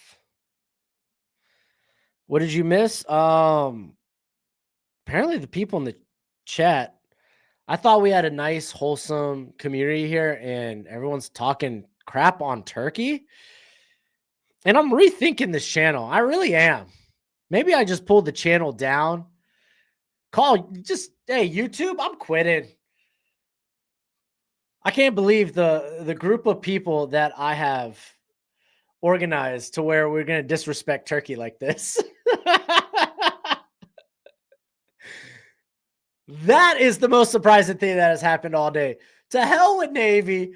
The heckles with Oklahoma's win. The amount of people I've seen disrespect turkey. Insane. All right, so Georgia's going to have to punt it away. Stockton loses a yard on a rush. Thank you again for the super chat, MSU. How strict are you as a parent? Do you ground or spank? I spank. I don't spank with my hand. I use a spatula because you don't want the child to associate your hands with punishment. Be afraid of the hand. Like anytime you raise your hands. But especially when you can't communicate with children like that are young, but they kind of have that rebellion in them. You want them to understand, and they're going to understand via pain. And I'm not saying beat the hell out of your kids. I'm not saying permanently injure your kids, but you do give a little bit of a whack to where it's like, oh, okay, if I do this, then this happens. I shouldn't do this. And then as they get old enough, you can actually explain it to them, and you just grow out of spanking. It's not going to be the same for all kids. Like my middle child's really rebellious. My oldest, dude, I didn't have to. I did. She grew out of spanking real quick because like she just takes it so hard. She gets so disappointed in herself that it's like, let's go. Okay, there we go. That's the type of remorse and just like, hey, I'm really sorry about this that I want. Can we spank with a paper? Well, paper might cut. You don't want to break skin, bro. Oh, here comes the pressure. Georgia swarming, and that's a sack. 9-yard sack. Dude, Georgia was everywhere. That's the first half. That offensive line got smacked. Dang, dude.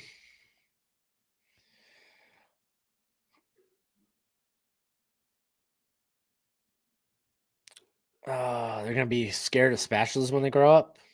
There's worse things to be afraid of, I suppose. I mean, fear of spatulas kind of is what it is. They won't be able to work at McDonald's. Good.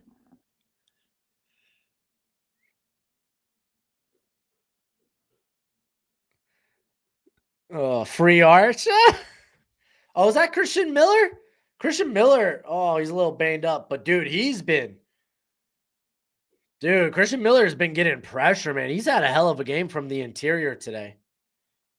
Do you think pass rushers should be both stand up and hand in the dirt? Depends on the scheme. You don't necessarily have to have a guy that's good at both or can do both.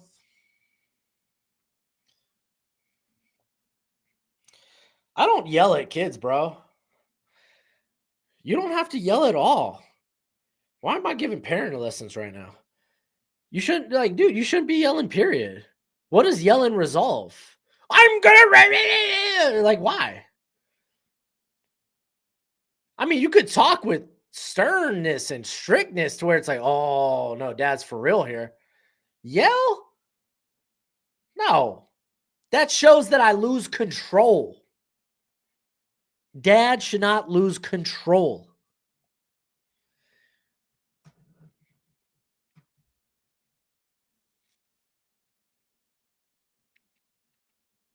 My dad made me scared of the belt, though. I remember, and I'm gonna be real with you. I don't remember if he ever hit me with the belt, but I was afraid of the potential.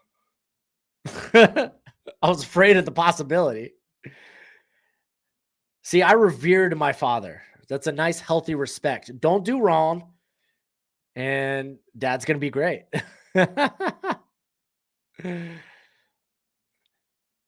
Yeah, no, we'll get back to the football.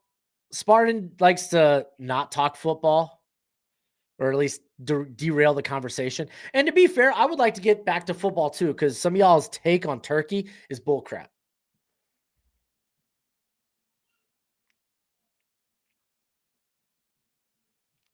I've already had enough trauma being a Bears fan. Dude, I feel that. Dolphins fan. I mean, y'all have never had a good quarterback. Hopefully Caleb's the guy. We haven't had a playoff win in 25 years. This ain't going to be the year for us either.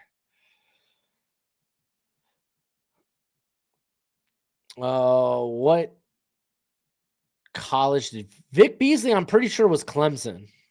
We could look that up real quick though. We have the technology. I'm pretty sure Vic Beasley was Clemson. Yeah, he was Clemson.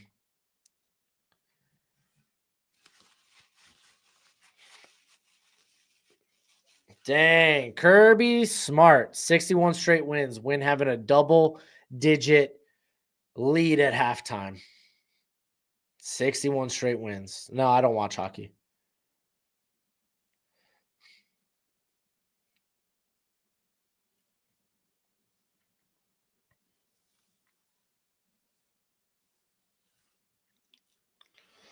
All right.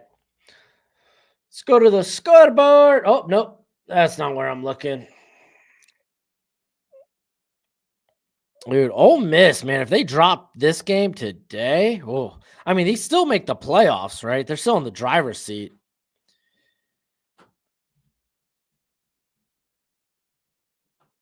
I don't know if Tyreek Hill will retire. He's not playing for the Dolphins again. You got a spoon? A fork. It's a spork. Yeah. Hey, you want to go show mommy? All right, let's go. Holy smokes. Y'all got to clean tonight. Did you cough, Ari? That was you coughing? Oh, everybody's going through the cough. You better drink some water, girl.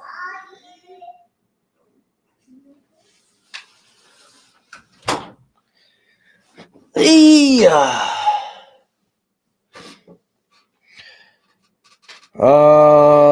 Do you know that Todd Gurley was born in Baltimore, Maryland? Probably no, I didn't know that. Will Levis would be the type of guy to love turkey. Yo, stop, dude. Will Levis will eat a banana without peeling it. Take that however you may. All right. Coastal, they're down 12. Don't think they're going to cover that plus 3.5. Things keep up this way. I am curious. What was the over and under in that game?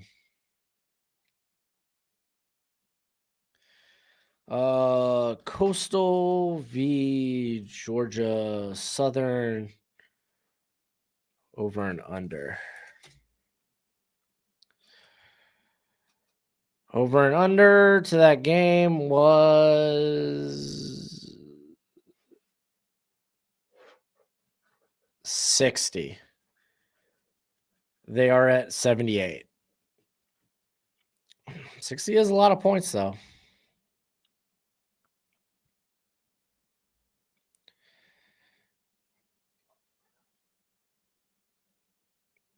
Mr. Taters.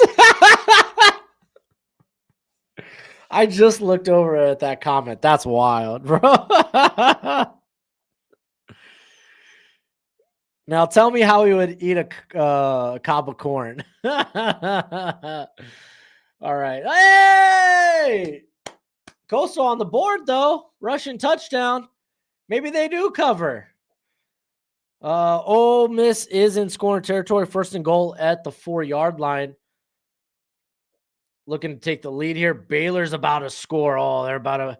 If they could get a tutty, make it a 4-point game, that's kind of huge. Utah is up 28-17. Washington, they're rolling. They're up 35-0. Sam Houston's up 20-10 on Delaware.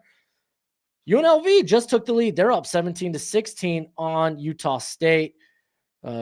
Oklahoma State, they're just grinding poor UCLA away. Let's take a look at the box score.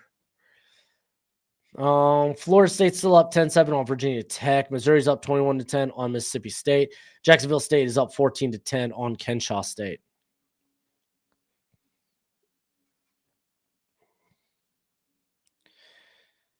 Luke Duncan, 7-10 for 21 yards. What are they doing? Just having them throw screens? Ugh. I don't even want to look at the rest of that box score.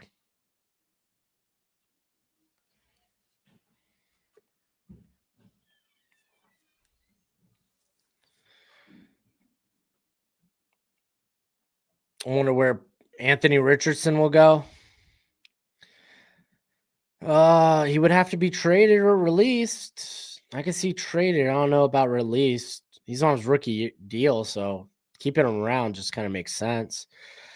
Banana pudding is good Thanksgiving Day dessert. Do you agree? I mean, I think banana pudding's good. I think banana cream pie with some shaved almonds, that's an elite pie.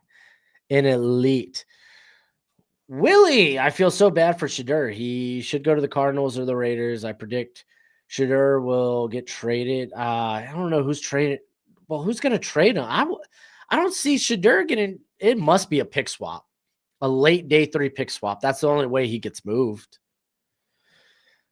Let's see. Do you think Omar Cooper is? No, he's not Debo Samuel. Debo Samuel's like 6'1", 225. Omar Cooper's like what, 6 foot 200 pounds? Yeah, no, he's 6 foot 200 pounds. Yeah. No, not Debo.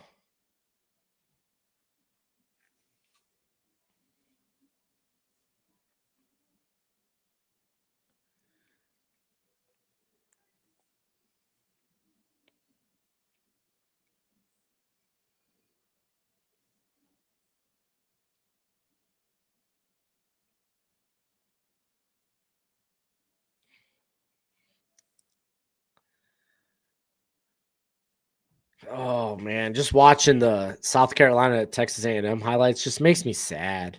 Makes me sad for South Carolina.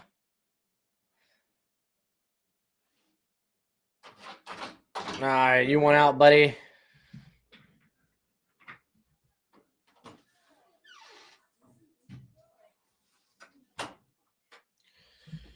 French, I've seen people say Cam Ward is a bust, but are saying Titans should have drafted.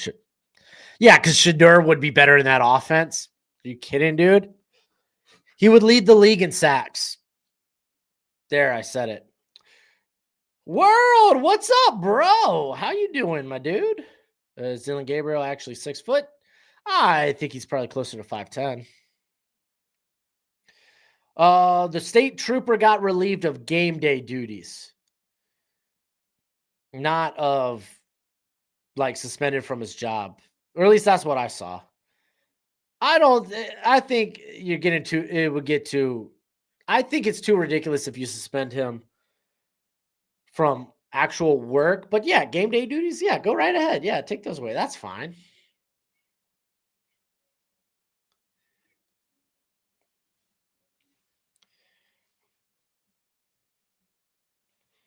Oh, not to assume, Broshmo, you seem tall yourself. I'm not. I'm 5'8", 5'9" on a good day.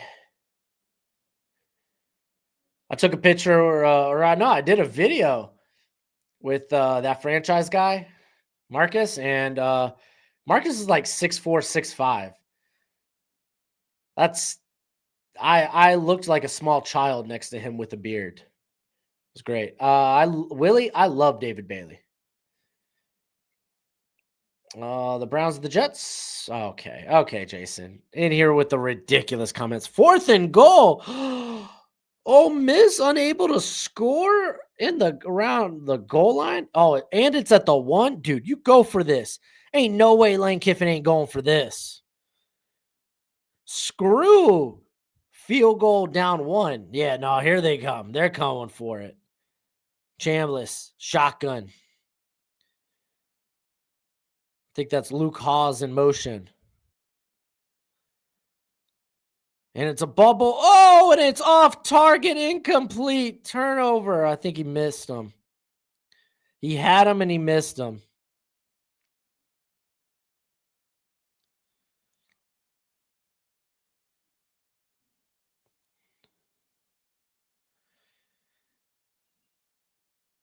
Yeah, here. This is a better angle.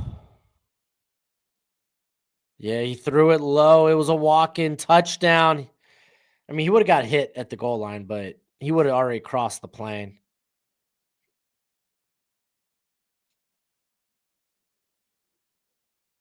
Marcus was an offensive lineman in high school. I don't think Marcus played collegiately. I know he did some work at PFF. Who's better, David Bailey or Jacob Rodriguez or Romello Height? Yeah, dude, it's David Bailey all the way. If you're talking about possible projection to the NFL, for one, David Bailey is going to have better measurables. I think he's going to be, though Height is a very explosive athlete, I think Bailey will be a bit more explosive, but he's got better measurables. Not saying he's got great measurables. He doesn't. He's going to have subpar arm length, but Romello's like barely, might be close to 240, maybe. And I mean, dude, I love Rodriguez, but he's a linebacker. I'm gonna take the edge player over him all day. All day.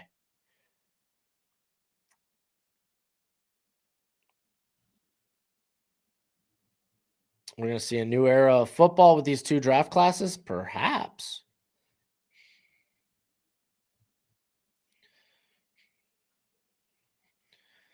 Dude, Dylan Gabriel was good at Oregon. I think if the Chargers consider drafting a receiver, then yes, you should trade. You should trade Johnston.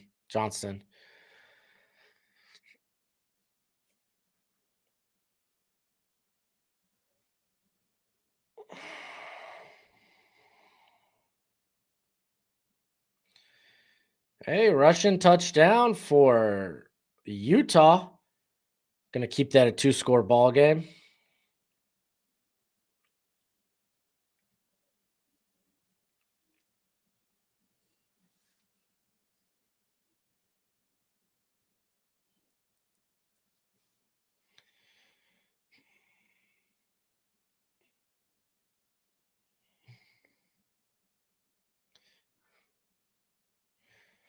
Nah, I don't really have any coaching predictions.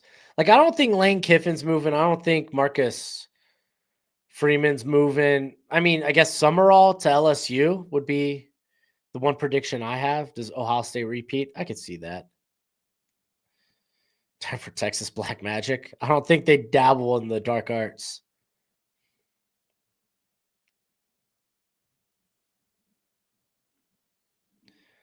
No, I don't agree. The worst team in the NFL would destroy the best team in college football. That's not even a question. If you think that would be a close matchup, maybe that's a closer matchup 20 years ago. Doubt it. You're talking about the best of college football, even if they're on the worst NFL team. This is the best of college football. These are way more disciplined players. Like, I love college football. I think it's a better product. I love the atmosphere. NFL, way more discipline, far less mistakes. If you think the best team in college football has a chance against the worst NFL team, then I think you're a casual.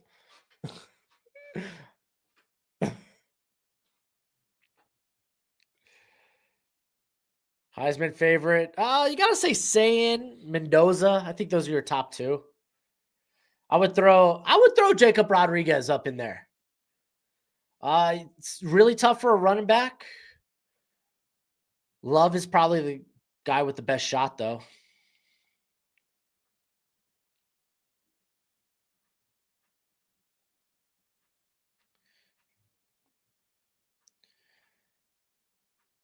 Yeah, I mean, I don't think Bama went anywhere. Are they back? Yeah. I don't think Bama went anywhere.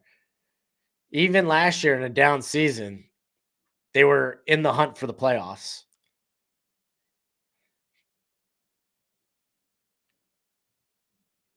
Would you want your Dolphins to draft Jordan Tyson, Caleb Downs, or Bain?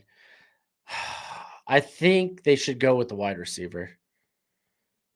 It could be Tate, it could be Tyson. I think they should go wide receiver. If you're gonna go, I mean, Tua's gonna be here for another year anyway. If you want to see if you can succeed with Tua, you have to address the offense.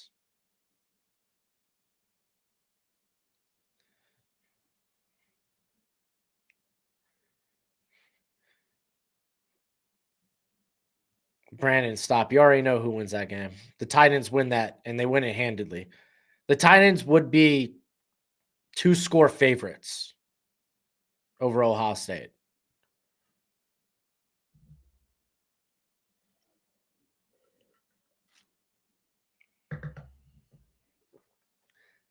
You're talking about you got some grown men too in the NFL.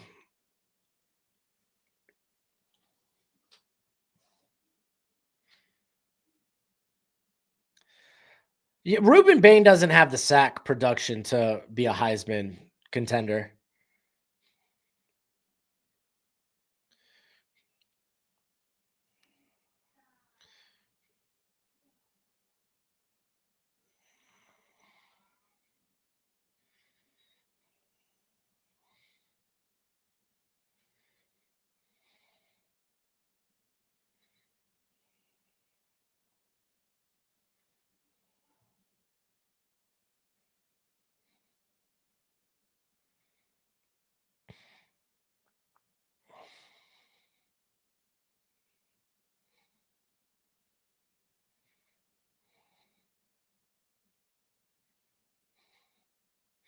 Nah, Bain's not in the mix.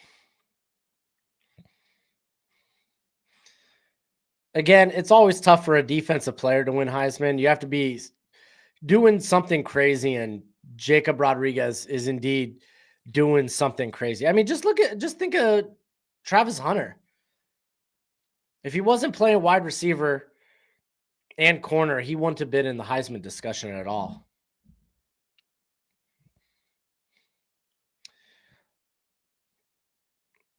Utah does not control their destiny. All they can do is win out and hope other teams lose. We kind of already went over that earlier.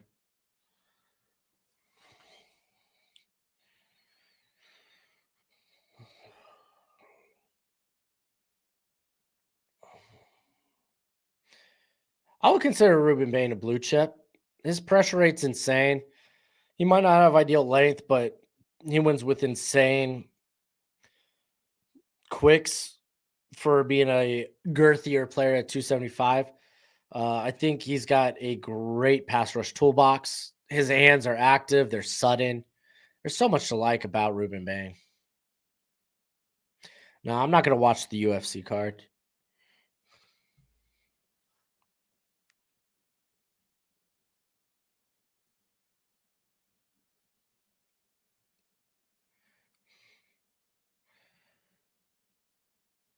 Whew.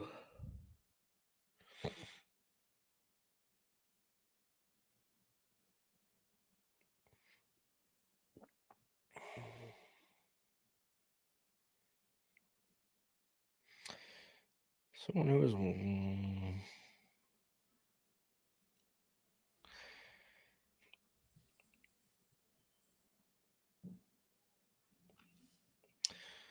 All right. Any scores as of late? Hey, Purdue's on the board. Good for them. Still not going to cover that 16 and a half.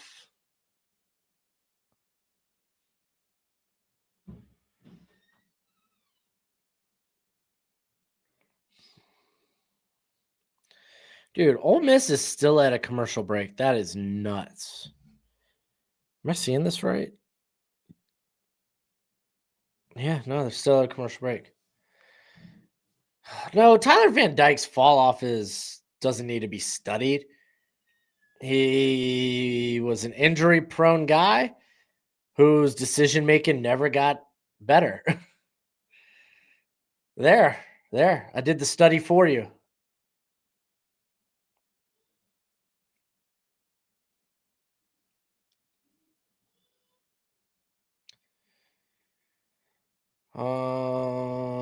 What does a UFC like pay per view go for nowadays?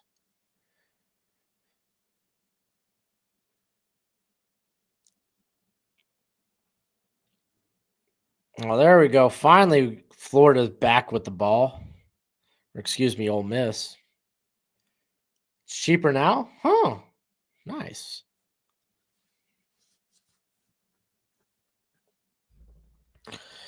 All right, Ole Miss. Got to do something. Don't want to be losing to Florida. 70? It's like a TV subscription. Oh, so is it like 70 for the year? 70 per month? 70 per month. I don't like that. It's free with Paramount Plus. I have Paramount Plus. Oh, big return by Zachariah Branch out across the Georgia 40.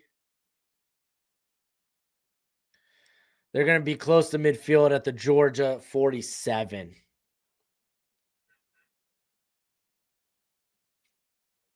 $70 per event. Ugh.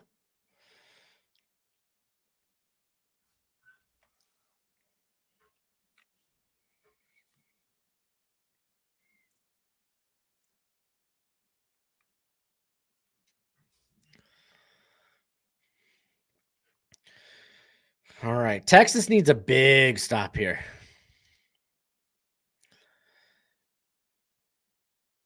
Now we're going to get a handoff right off the bat to Bowens, who's going to lose a yard. It's going to set up 2nd and 11 from their own 46. Yeah, hopefully CJ Allen's not out long. Gone this game, but hopefully he's not out long.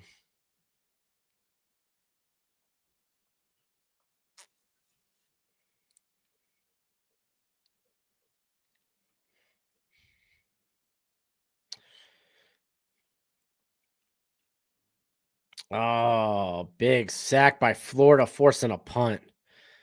All right, they're going to get it out quick to Bowen. Bowen's picking up a nice chunky yards to set up a 3rd and shorter, maybe 3rd and 5.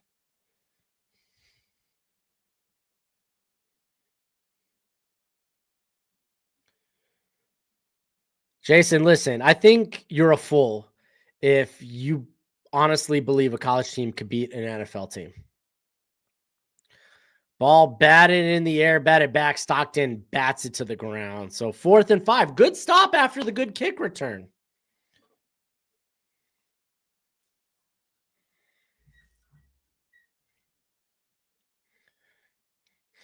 I think if you think a college team can beat an NFL team, Doesn't matter how bad they are. Even if you think 2020 LSU stands a chance, I think you just don't understand how big of a jump the college is to the NFL. And you might never will.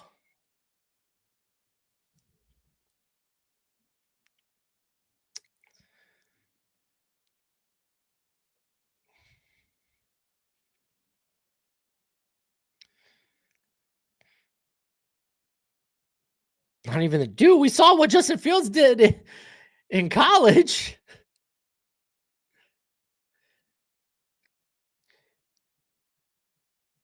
Dude, I mean the windows are so much bigger to throw in the NFL or in college, excuse me.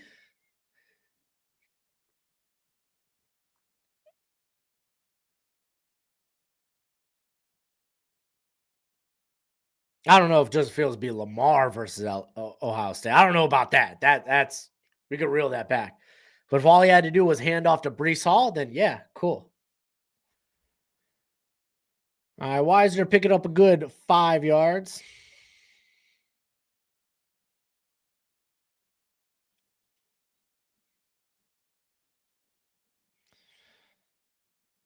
Yeah, Justin Fields, there was some hope after he left Chicago.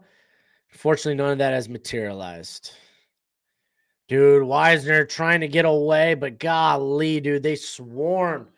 This is the most dominant Georgia's defensive line has looked. I am shocked. Jeremiah Love, where do I think he ranks? If he just steps into the NFL. He'd definitely be a top 20 receiver. I don't know if I'd put him in the top 10 right off the bat. That's not fair. That's not plausible.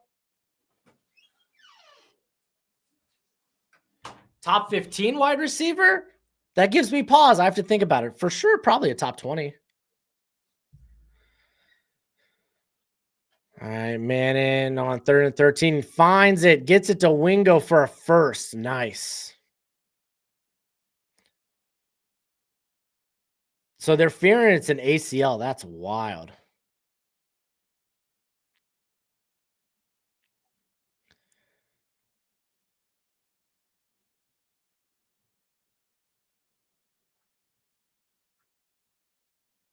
Dude, Jason, I'm just saying, dude, you might need to reevaluate how you watch the game if you think a college team could beat the worst NFL team. I'm just going to say that. Hey, yeah, give one to DeAndre Moore. He's out around midfield, probably down at the 48, 49. Let's go.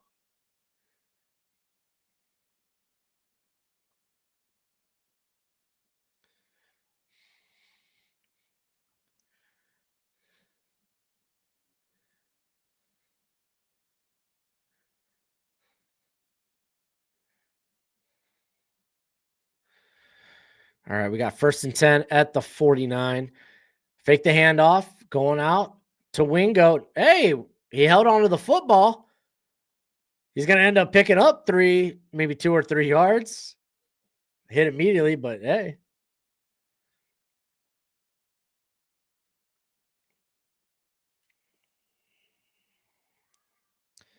Ooh, is Ole Miss driving?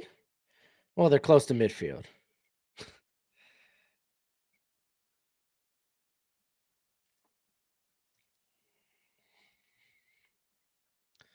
I am curious if this Florida team runs out of gas in the 4th quarter. All right, 2nd and 7 here.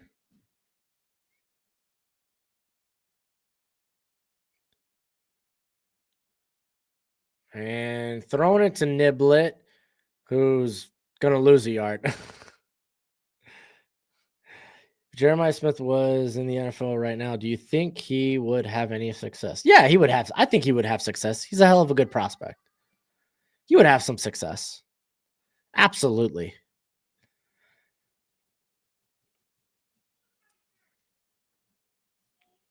All right. So this is going to be a holding.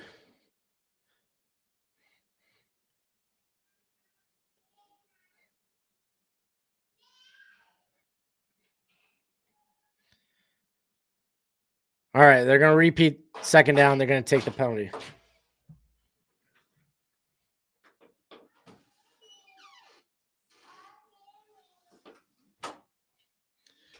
Jeremiah Smith's 40. I haven't really watched him like that. For an eval, because, well, it's no point in doing an eval till the summer. I feel like he would be the low 4.4s. I don't know if he's a sub 4.4 guy. I don't think he is. And they're just going to dump it down to, was that Wisner for a couple of yards? Still going to be third and hella long. Ugh.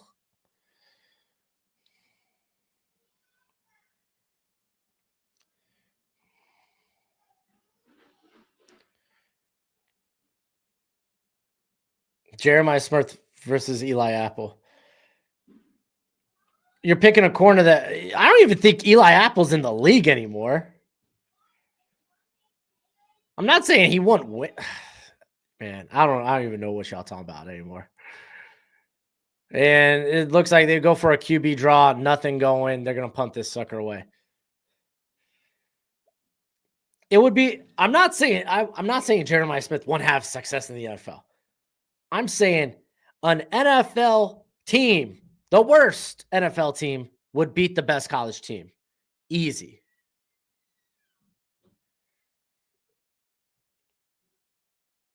Yeah, Oregon USC would be the watch along. I got to see what the time is.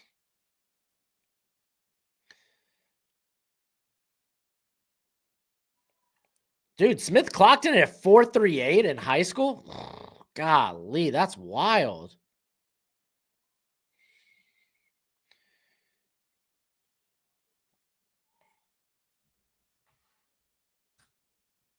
I'm curious to see what his miles per hour are.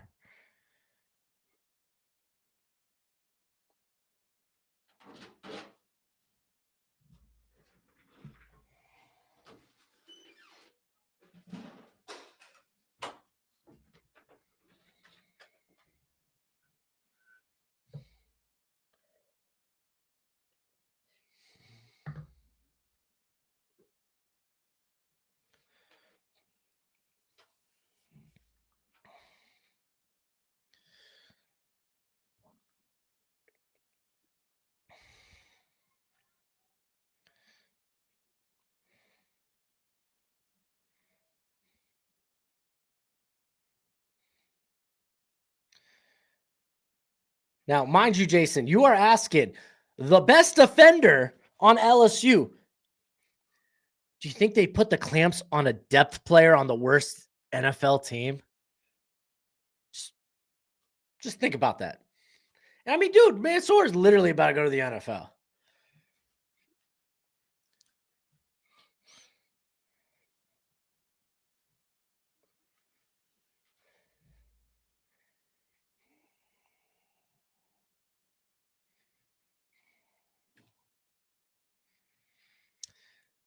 All right. Let's do a scoreboard. All right, we got. Well, for one, we got Ole Miss in scoring position. Thank goodness. Oh, I don't think Coastal's gonna cover. Real shame. Real shame, man. Look at all these yards put up though for Georgia Southern. Dude, Lacey's got over 200 yards rushing. Why don't you feed him the ball more? Goodness sake. Utah's about as well, yeah, they're about to score in some form or fashion. You got Roberts, he's 50% on throws. So, dude, Flickland, look at this 4 carries for 151 yards and 2 touchdowns. Holy smokes. Washington's playing pissed. They were mad they lost that game last week, taking out on poor Purdue. UNLV extends the lead. They're up 20-16 on Utah State. No real news scores. No real news scores.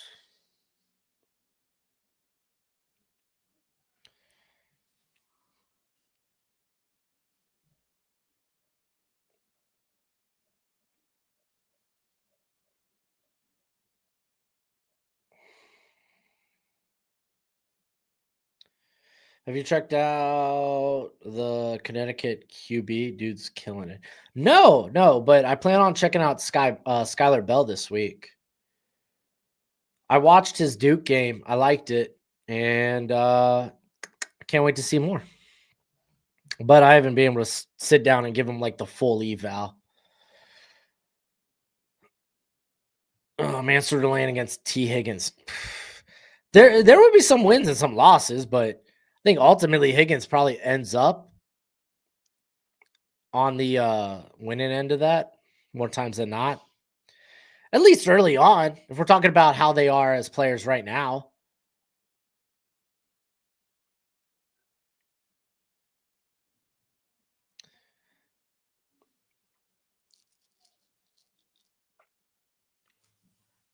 I wouldn't say he looked like Randy Moss. I think that's a little crazy, but guys, Mansoor is going to be a first round player. Hey, we got a touchdown! Ole Miss finally taking the lead here. Oh, it's intercepted, Anthony Hill, and he just mowed down Malik Muhammad. Stockton trying to go over the middle. Anthony Hill intercepts it, and then he mows down poor Malik Muhammad. Oh, buddy.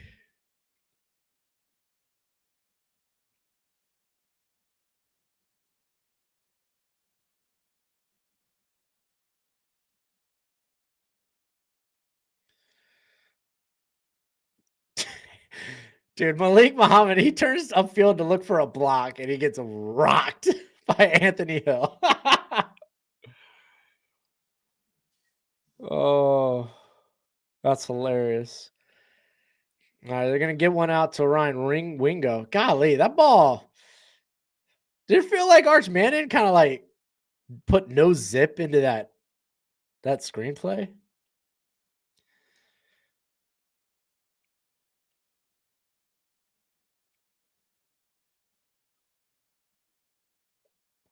All right, getting it out to Wingo again, and he's tripped up. It's gonna be 3rd and 6. Here, let's pull up. Who is slinging the rock for Connecticut? I gotta see this name. Joe Fagnano? Fagnano? I don't know. Only one interception this year. Ooh, a 78.2 completion rate. Adjusted completion rate, mind you. He is eligible. 6'4", 225. Uh-oh. Uh-oh, we might have a prospect here. Oh, what a great snag by Wingo. Good throw from Arch as well. Okay, hold on. Texas, they're showing some life.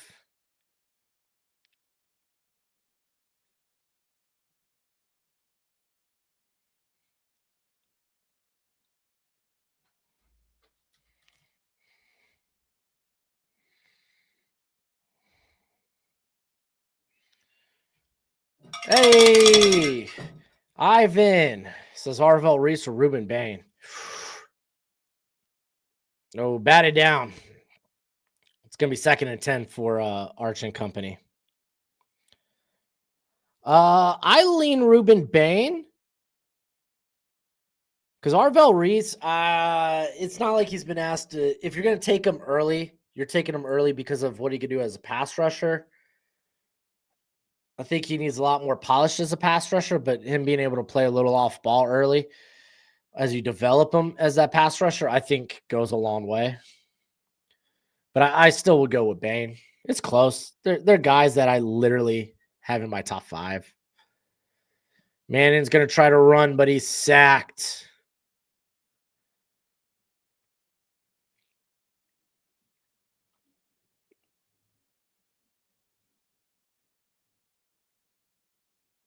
Yeah, I mean, Reese has got a high ceiling too. I mean, you're talking about 2 guys who won't have ideal length. While, hey, dude, Reese, stupid explosive, good power in his frame. Bane is like 20 to 30 pounds heavier. And he's sudden. He's got good bend. He's got quick hands too. So it's close. It's close. Oh, we're gonna see a timeout here. Yeah, 3rd and 13. Timeout called by the Texas Longhorns. We got 5:38 left in this third quarter.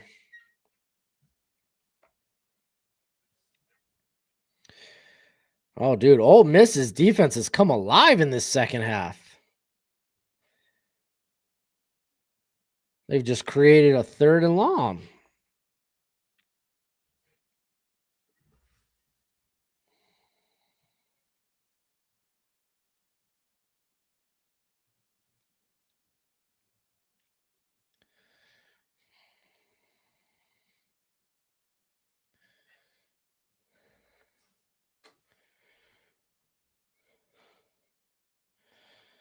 I don't follow high school football enough to know to really speak on that. I have no idea. I don't watch enough D3 as it is. So, dude, I have no idea.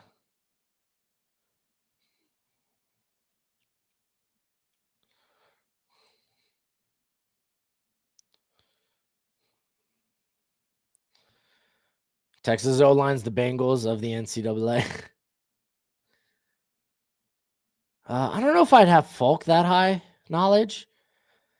I mean, a lot of it's upside with Folk. I got a question actually. Knowledge. Do you think Folk should? Because I've heard I know coming into the year, or at least his spring weight was listed at 270. I've seen some report he's up to 285. I don't know if I see that completely. Do you think he should be more of an interior player, or are you going to stick with him on the edge?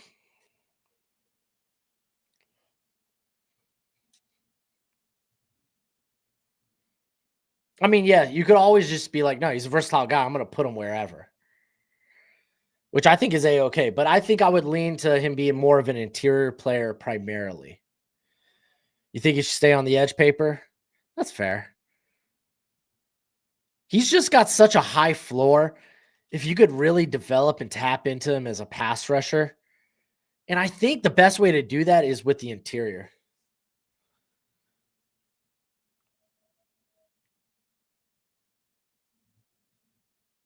Yeah, knowledge. I'm kind of in the same ballpark as that, I suppose. I could also see him as like a 3-4 end if he puts the weight on, which, dude, his frame is massive. He can put the weight on if he wants.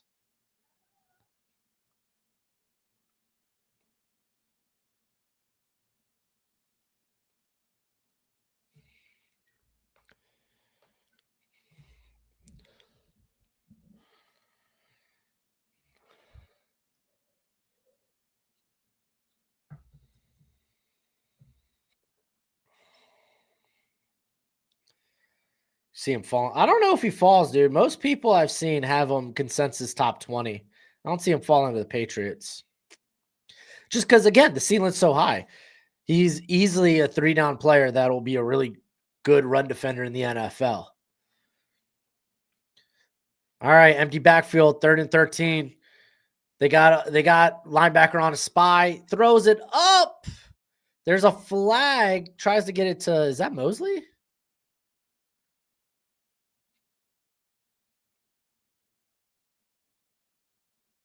No, that was Niblet. Awesome. I love that last name, Niblet.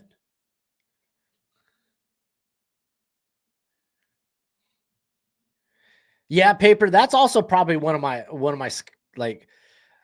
Do I trust the NFL to see a versatile player and use him as such? Because the NFL, they just haven't been good at using players as chess pieces, which is a weird thing to say. It's the NFL.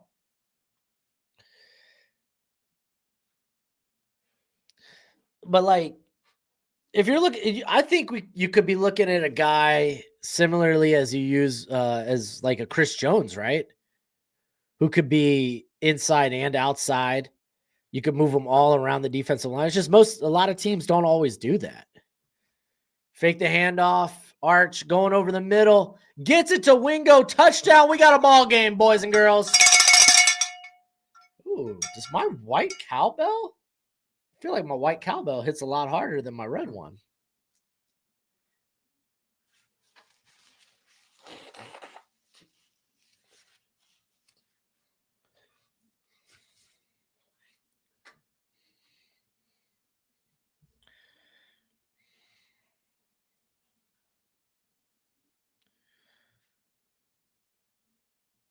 You think Adam Gase to Oregon State? Hold up. Hold the phone.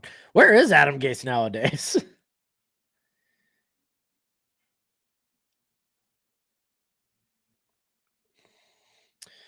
Think teams will view him and okay, I already read that. That's why I could see him falling and the Patriots being a team to move up for him and take him and be everywhere. Oh yeah, Mike Vrabel.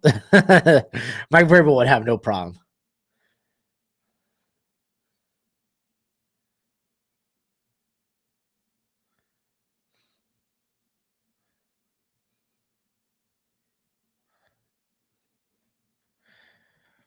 What are my thoughts on each of the first round quarterbacks of 2017?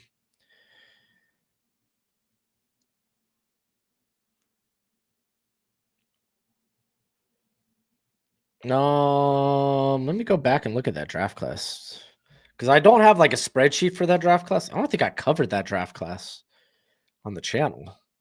I don't remember. I don't remember what my first draft class on the channel was. 2017 NFL draft. I legit might not have like.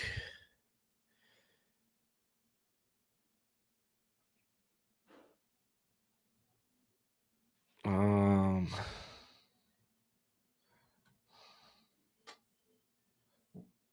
Yeah, I wasn't. I wasn't doing evals back then.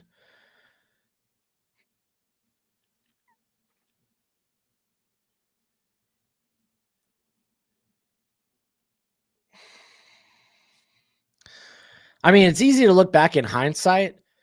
I mean, Mitch Trubisky was red flags. He was like, how many starts did he have under his belt? He was a first year starter, right?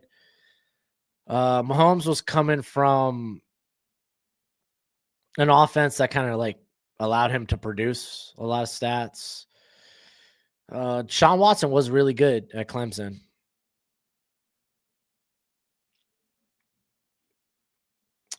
And then nothing else really came out of that draft class. Nathan Peterman. Davis Webb, passing coordinator for the Denver Broncos now, mind you.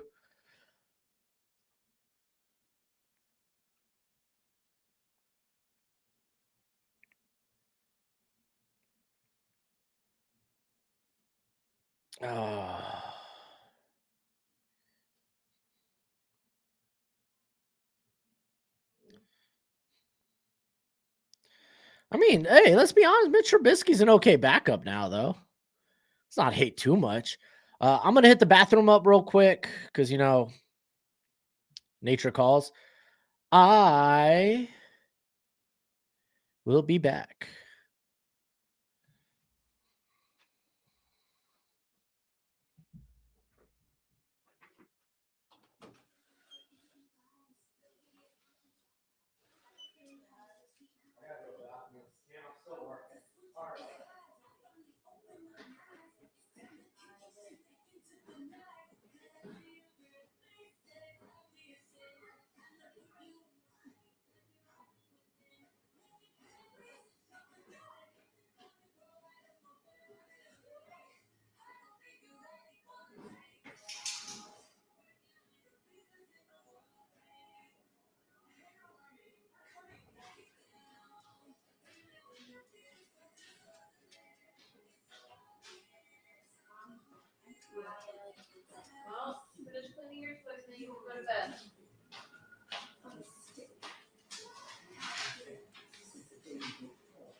You doing all right? The house is clean, and then they continue to dirty again. Who's coughing like that? Libby. Libby's coughing too? Yeah. Well, everyone's getting medicine. No, we're gonna make it to a birthday party tomorrow. Yeah. Are you staying in here or are you going out?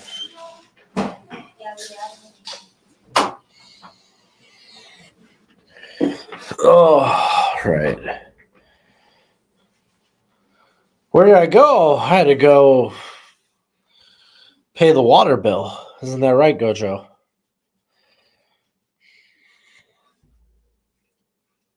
Oh my gosh. Colin Simmons just annihilated poor Gunnar Stockton. I don't know what cough medicine? That's what my kids are taking.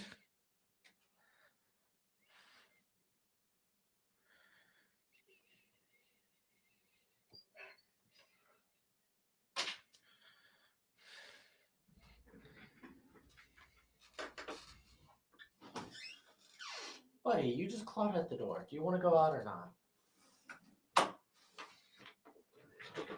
Here, how about you come, Gojo, come lay down, dude. Come on, buddy. All right, we got 3rd and 3 here for Georgia. They're at their own 34. They got Cash Jones up in there right next to Gunnar Stockton out to his right. Yes, to his right. And he's going to drop it down to Jones is a yard short.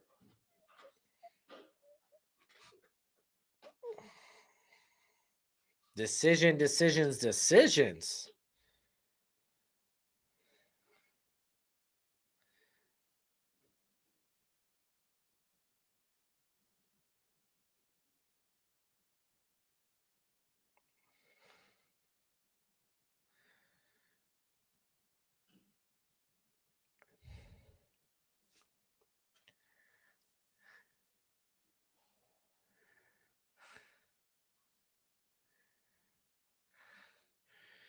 And they're going to punt it away. Oh, man.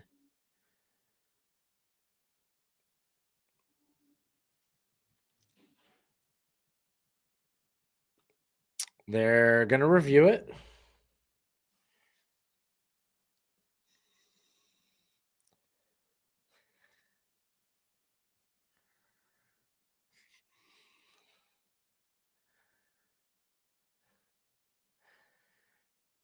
All right, they're going to review it.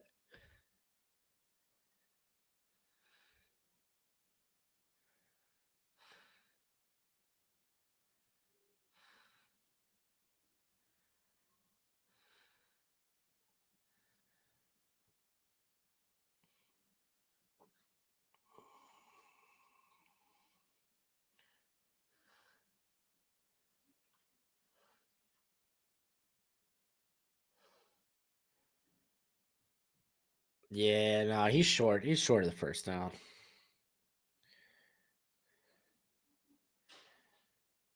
Oh, Spartan, that's a ridiculous thing to say. Bengal's way bigger than I am. Are you serious? What was even your first comment?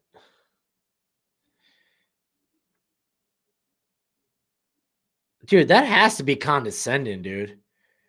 You feel the channel has gotten too big to have Bengal on? What that is, dude. Are you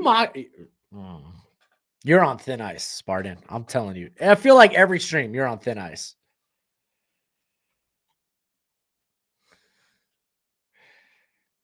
I know a good way to punish you.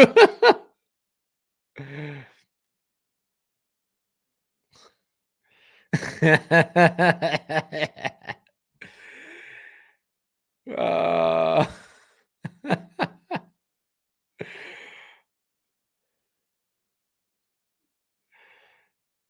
How's that dude? You look at you just gotta look at how many subscribers Bingo has compared to this channel. Come on, bro. You're kidding yourself. So they are gonna go for it on 4th and 1 here. Maybe they try to draw him off sides first. I feel like that's what it's gonna be. No, they're going to go for it. They dump it. They get it out to Bowens. Whoa. What a play. What a play.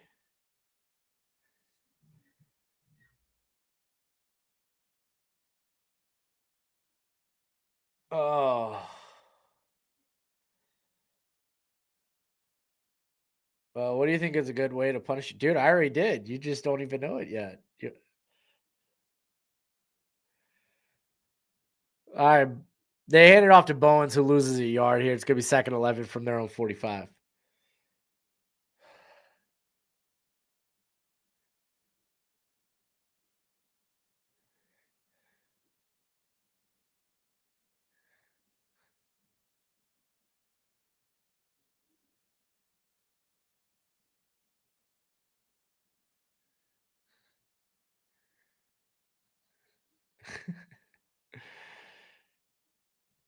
All right. Stockton dropping back. Here comes the pressure, and he's sacked. So now 3rd and 13. Golly, dude. Spartan, you got to work back towards it, bro. You got to work back towards it. You got to think before you type. And then before you hit enter, you got to reread and be like, you know what? How can this comment come off as? Ta-da.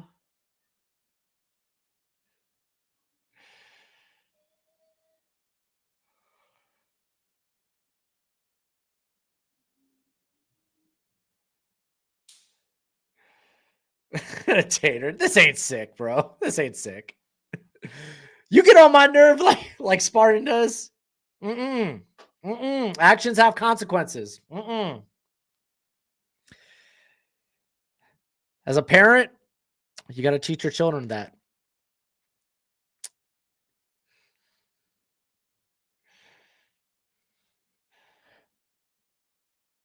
All right, they're going for 4th and 5. They're going deep. Oh, this is contested.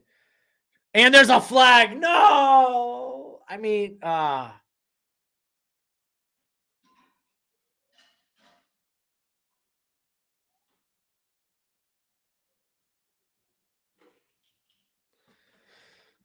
did he get his head around? I'm kind of curious.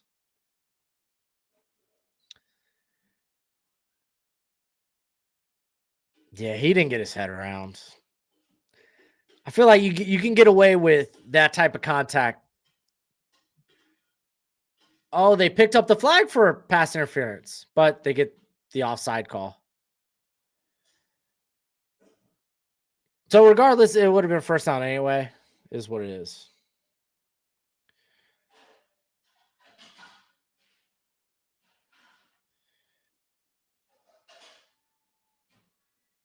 Oh, being a mod is cool. Hey, dope. To be fair, I think being a mod on this channel is pretty lax. All right, we're going to get a handoff here. This is Nate Frazier. Oh, my gosh. Nate Frazier staying up. I thought maybe he gets a 4-yard gain. Turned that into a 7-yard gain. Let's go.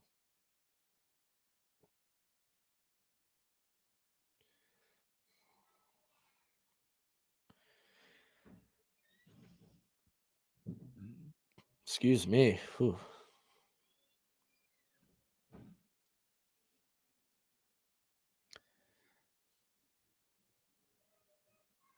I can't believe we're still in the 3rd quarter.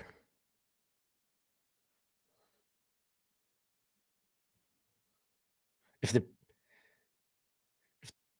the Bears miss the playoffs, take away my mod.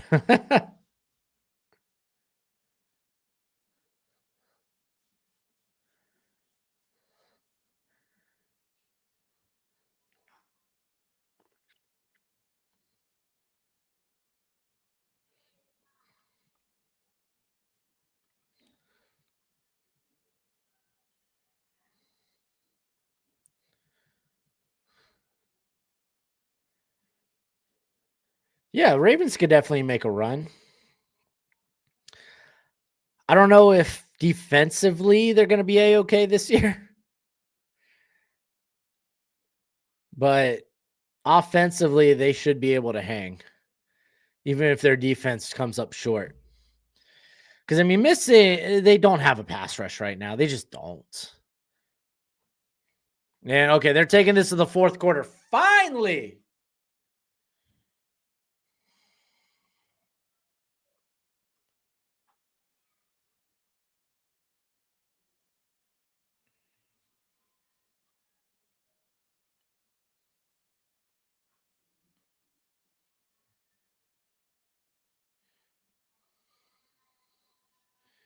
Gus Malzahn coaching in Florida. Dude, if you're a Florida fan, and y'all bringing in the Gus bus, it's just not the way to go, man. It's just not the way to go.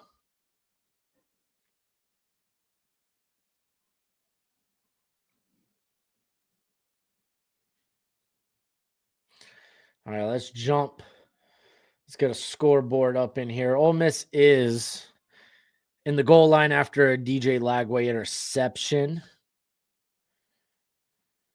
While Utah, man, they're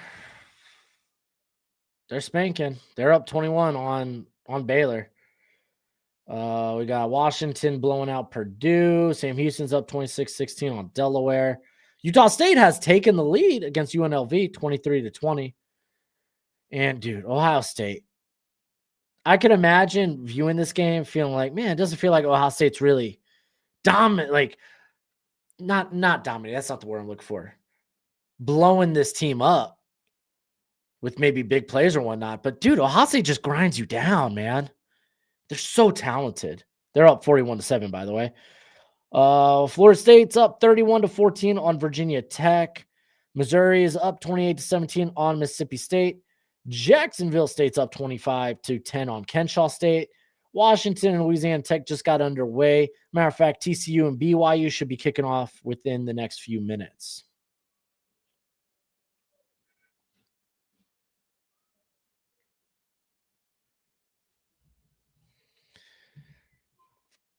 Kyle Trask, what happened to him? Yeah, you can't be a statue in the pocket.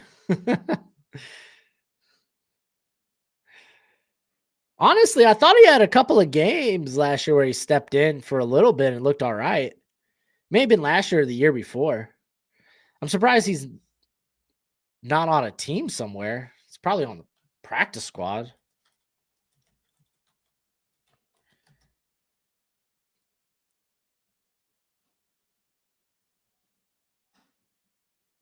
No, he's not even in the league. What is he doing right now?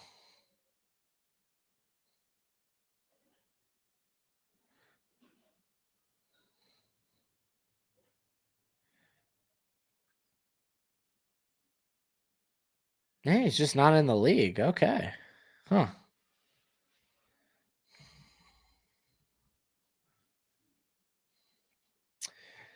I don't know how LeBron's NFL career would look. You got to think, okay, probably, I don't know, Antonio Gates level, but I don't know. Do I care? Not really.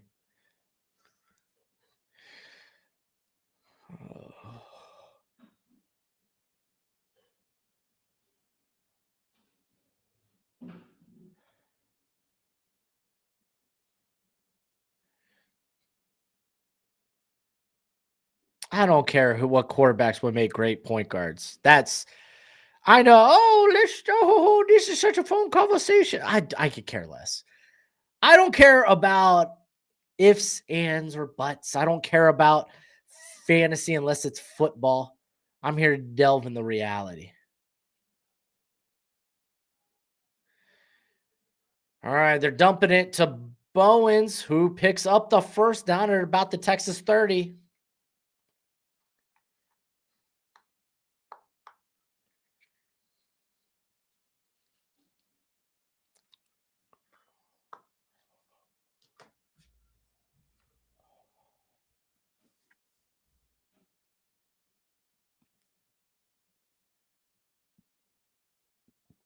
Yeah, Taters, I'm pretty sure his players or his Drake May's brothers all played at Duke, didn't they? Or I think his brothers played basketball at a high level. Oh, Stockton finds Humphreys, touchdown, Georgia. We're back to a 2-score lead.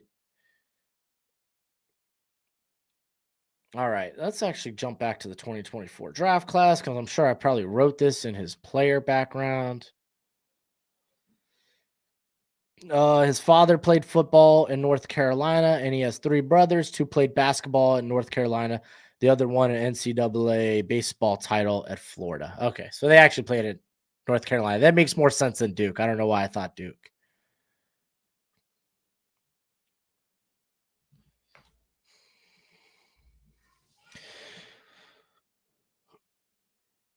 Did Ole Miss not come away with points? What the heck's going on?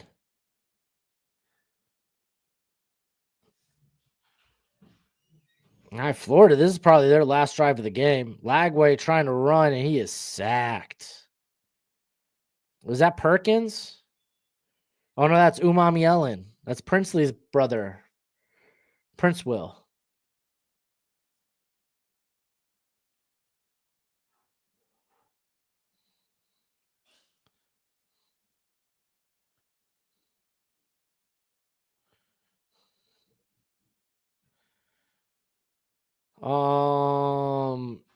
Dude, Brian Kelly ain't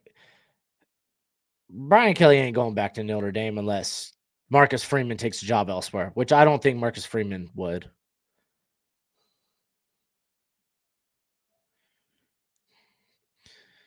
All right, we got 21-10 ball game.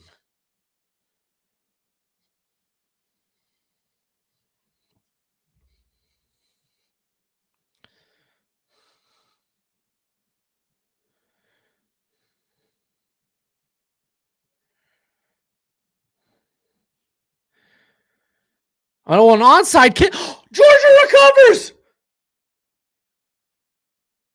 Onside kick. Georgia recovers. Oh my gosh, Kirby! Like, hey, let's try. Let's really try to put a nail in the coffin of these Longhorns.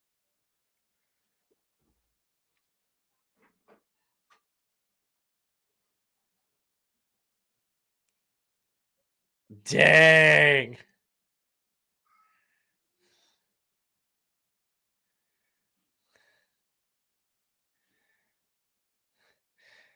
Oh, and those Cash Jones that recovered. Dude, Kirby Smart, he was grinning the whole way.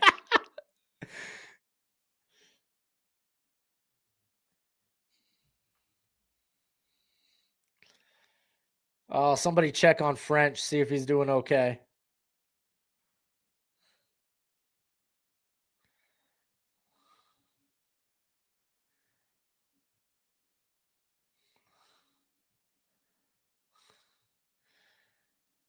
All right, we're going to get a handoff here to, Nathan Frazier ripping off a nice run.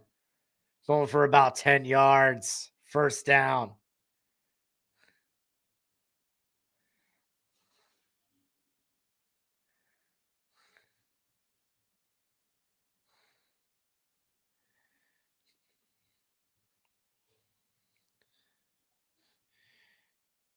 Marcus Freeman takes a huge. I don't know if I'm curious. Does Marcus Freeman want to go to the NFL? I am curious about that.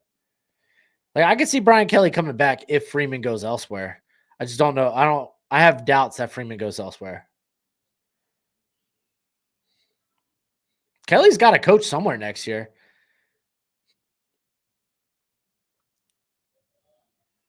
And then again, he's in a lawsuit right now with LSU about paying him their money. All right, Frazier picking up 5 yards there as they now begin to tick the clock.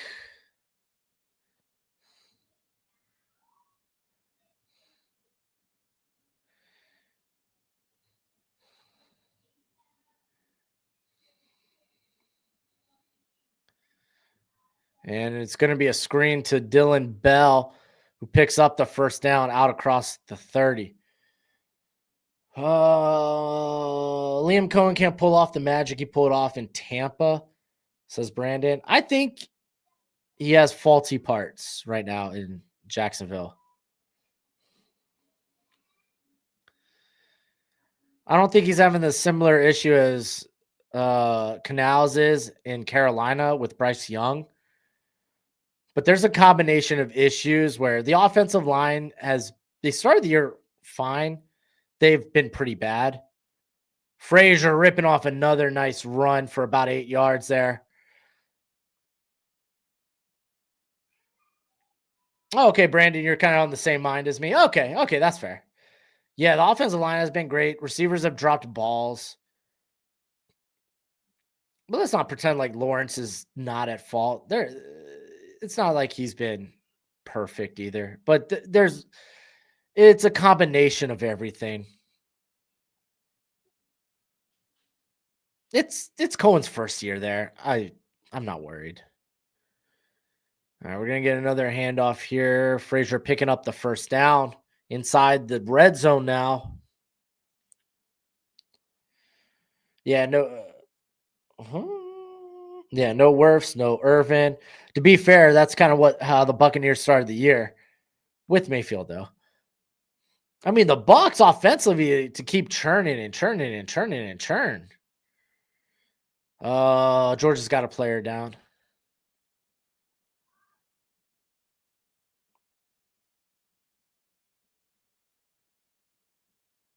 Oh, is that Chauncey Bowens who just had the carry? He's currently down.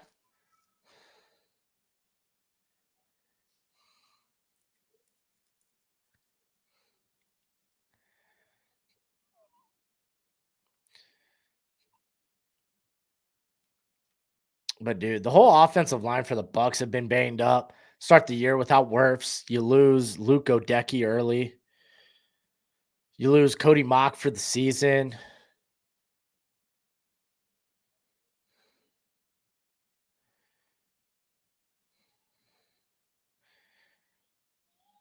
And then, I mean, of course, Mike Evans, Chris Godwin down. Like, they've had to go through, like, I'm not saying they're the Niners right now making it work through injury, but they've had their fair share.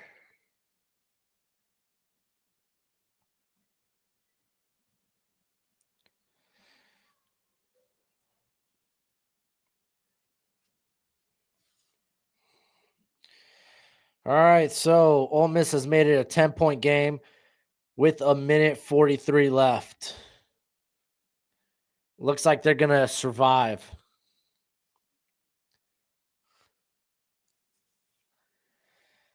Shockingly, the Texans are better at getting yards this year than the Falcons, Bucks, Commanders, Ravens, Bengals, and Eagles, who were all steamrolling people last season. Are they really? Or is that just off the Davis Mills game? I have a hard time believing that. I have a hard time believing that, but I'm not opposed to.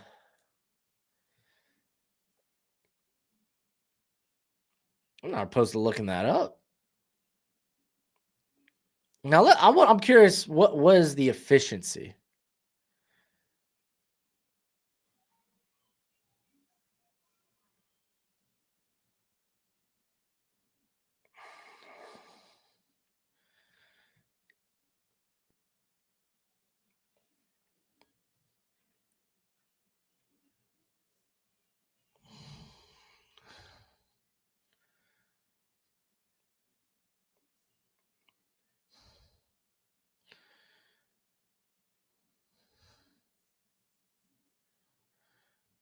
All right, let's look at this offensively. In terms of offensive efficiency, I got the Texans. This is via Elo.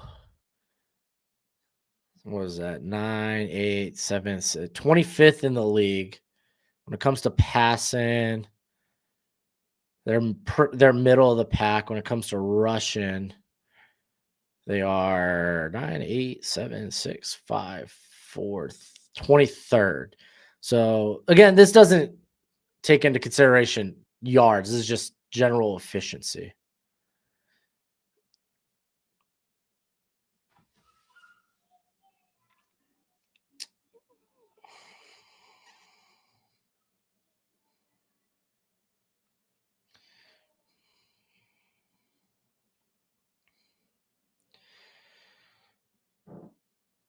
Oh, Anthony Hill taking a minute to get up.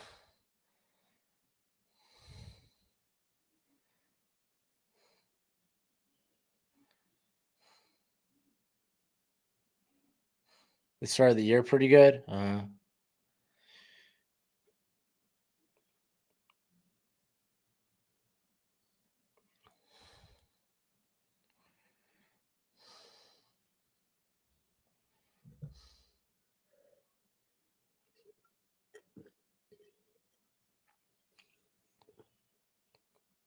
All right, Hill doesn't look to be limping or anything. Maybe just had the wind knocked out of him.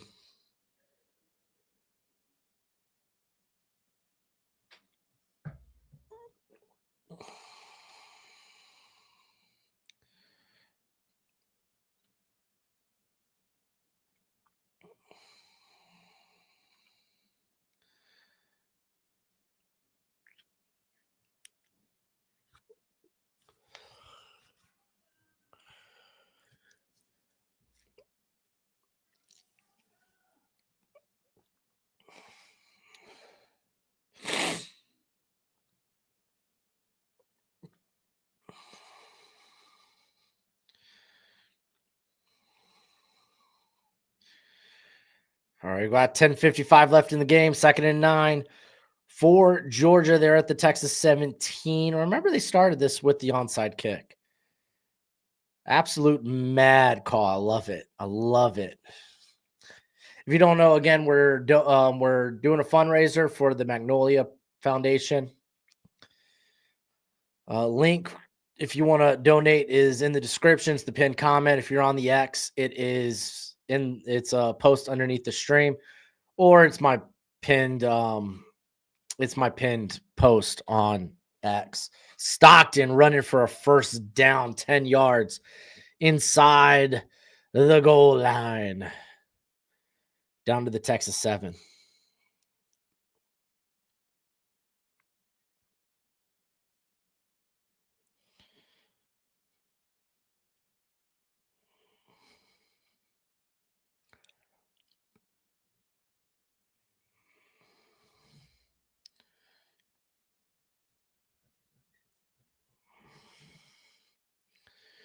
All right, 1st and goal, bunched formation. They're going to hand it off to Frazier.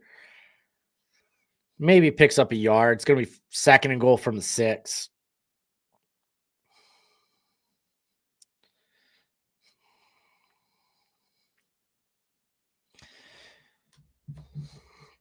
All right, Ole Miss has sealed the deal. They get their victory.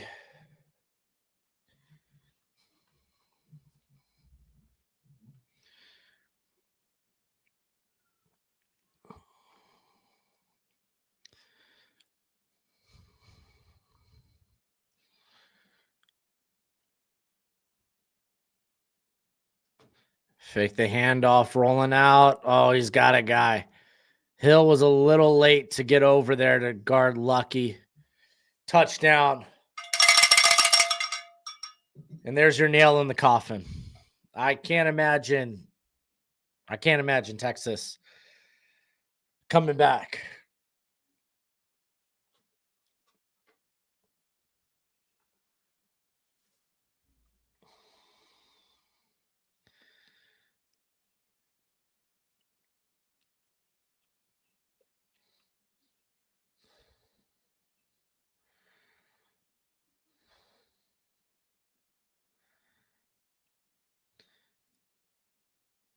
Name 5 players who you wish panned out in the NFL. Bryce Young, right off the bat. Oh, wishes were fishes. Back when I first started the channel, I was a big Curtis Weaver guy who was coming out of Boise. I kind of wish he panned out. We all have we all have learning experiences. Those are like the first 2 that come to mind.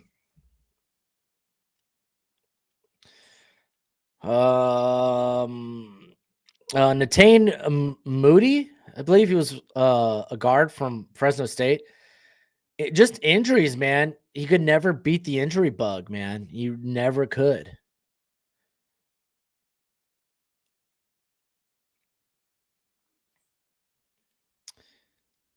Let's see. Who else? Grady Williams at LSU. Maybe. maybe one. I just liked his style. One who's kind of developed a decent role, at least in the NFL, Aditomowa Adebari. I was really high on him. That was before I really was like, you know what? I undervalued strength in the trenches. I was young, I was ignorant, I was blinded by speed and athleticism. But yeah, I mean, he's carved out a nice role as a pass rusher, as a part of a rotation. So Jabril Cox, wasn't Jabril Cox just like often injured? Oh, Chase Winovich. Yeah, that's a good name there.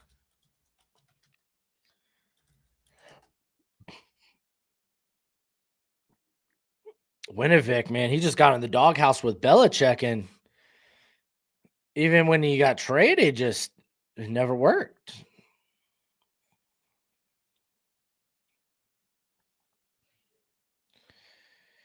Was never fully healthy from an ACL injury when Cox was with Dallas. He signed with the practice squad with Washington. Appeared in 10 games as a special teamer. Suffered a groin injury during preseason with the Vikings. Eventually was waived. And then he played a little bit in Canada for. Oh, no, he didn't. No, he played for the UFL.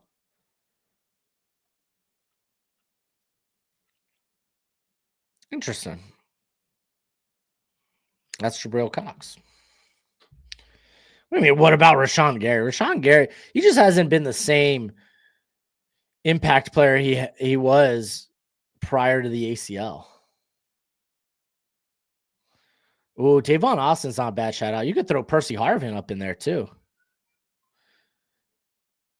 Percy Harvin, that was he was taken in he was built for today's NFL, Percy Harvin.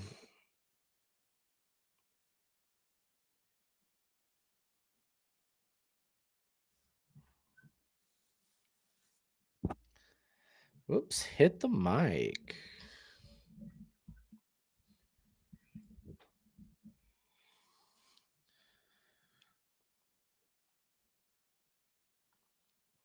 We are going to get a return here from DeAndre Moore, who gets tripped up at the 10.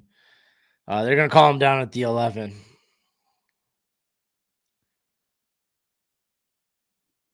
Who's your gadget guy of the year? I don't really know.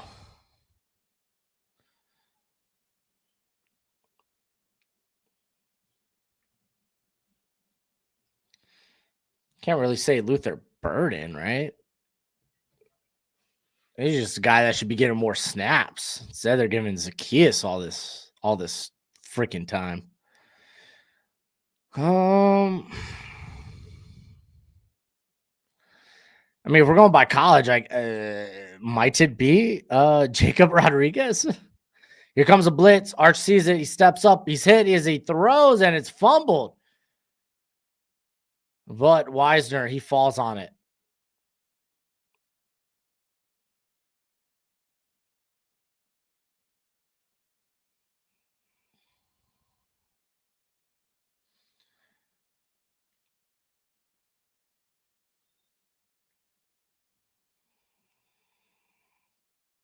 Dang. 3rd and 14 after the incompletion. As a Bears fan, I agree. Yeah.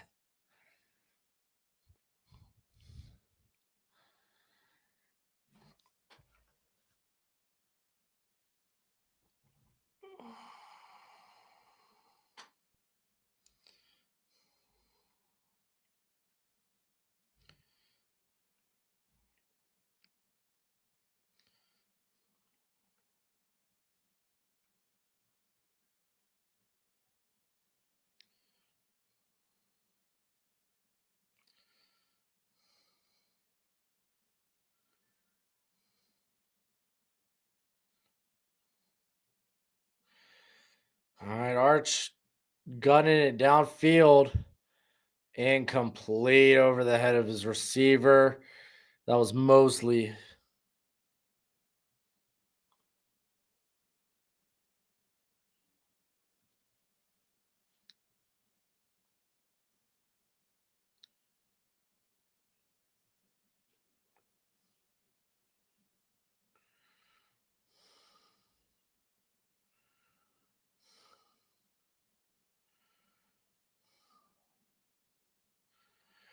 And they're going to punt, man. French is back. Oh, I was telling everyone to check up on you. Oh, Zachariah Branch with a good return. He's inside the Texas 40, down to the Texas 33.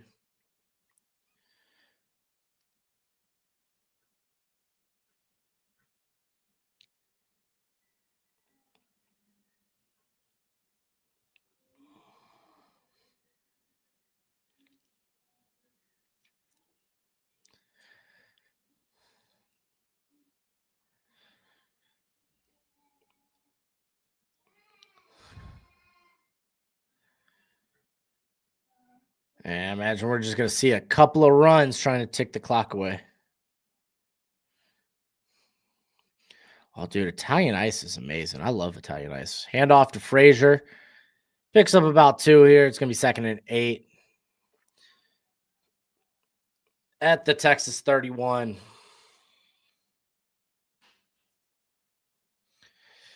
I don't think Texas should call it a year. The Texans should call it a. Oh, you mean Texas? No, I think Texas still has a way to get in if they beat A&M. I don't think Texas's season's over just yet. There's enough chaos that can still happen where Texas could sneak in as an 11 seed. You beat A&M, which, hey, South Carolina did it in the first half. You're going to have A&M in Austin. Oh, Frazier, big run. He's inside the 15, inside the 10, down at about the 9.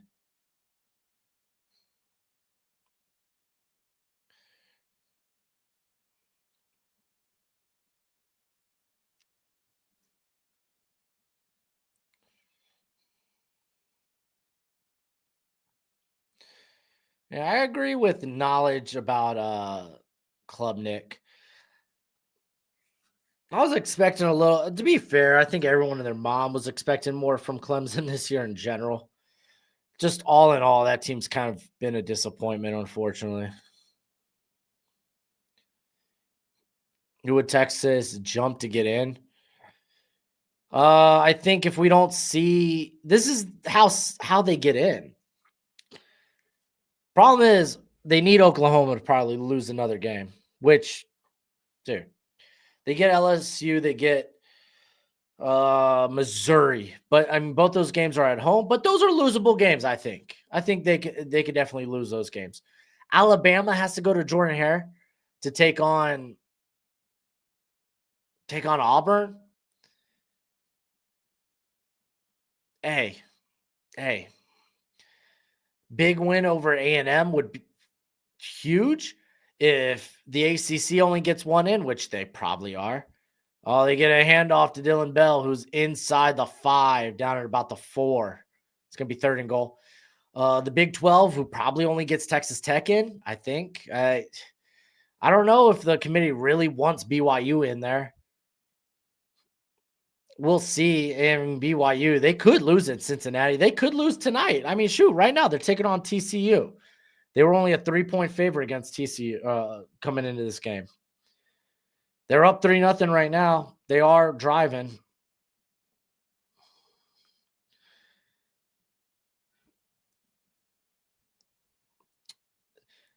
But if there's a way for 5 SEC teams to get in, then hey, Texas, they can be that 5th.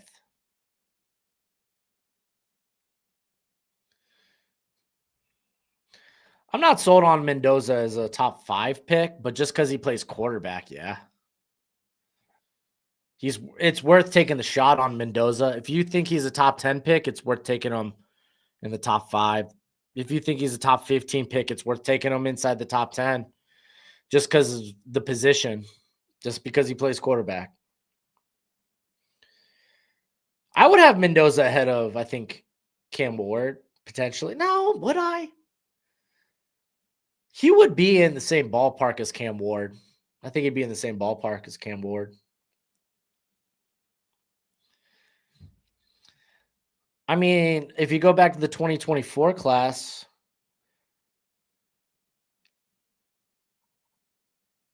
there we go. All right, so this is basically how I had the 2024 class. Caleb was 1. I liked Caleb. Everyone and their mom liked Caleb. Drake May, he was QB2. I had him at 4. I had Neighbors and Harrison ahead of him. Jaden Daniels was QB9 or QB3. He was 9 on my big board. And then there was a drop off. All the way at 21, I had Bo Nix. I think Mendoza would be that tier in between where I had Daniels and Bo Nix, which probably slot him around the top 15. Which means, yeah, he's worth the top 10 pick.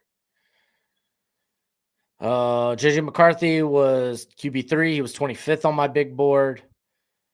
Michael Penix was QB6. I had him at 46 on my big board.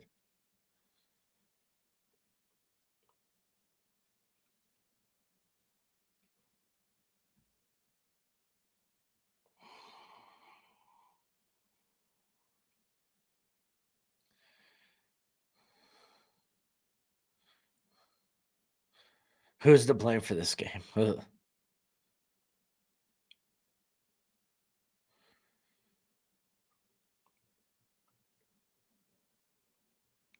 What QBs were ahead of Penix? I had the 5. McCarthy, Nix, Williams, Daniels, and May. The only the QBs I had in the top 10 were Daniels, Williams, and May. Nix I had at 21.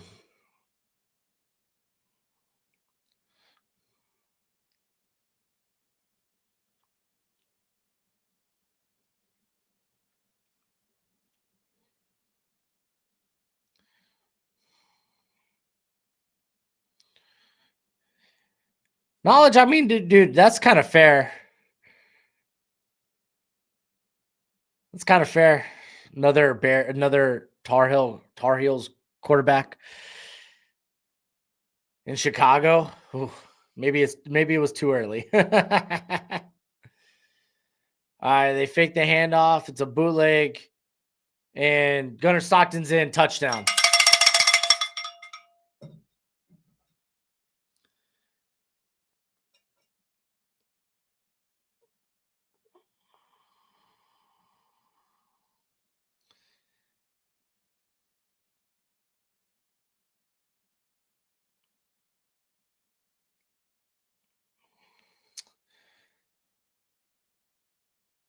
Any weakness on Tate? Oh man, not a lot. Oh my gosh, hold the phone. What did I just see on camera here? Jeez, girl, get a different dress. You can't go out in public like that. Golly. Weaknesses on Tate, man. He glides. He might not be like. I am curious about the speed, like launch speed, but dude glides across the field. He's shown he can rip off the explosive play. I mean, dude, just the Minnesota game, he had 3 plays of 40+ yards and air yards. Maybe not as dynamic after the catch. I mean, and I love Yak. That's my type of guy. Yeah, the game speed like I said, he's got a long frame, 6'3", so he glides.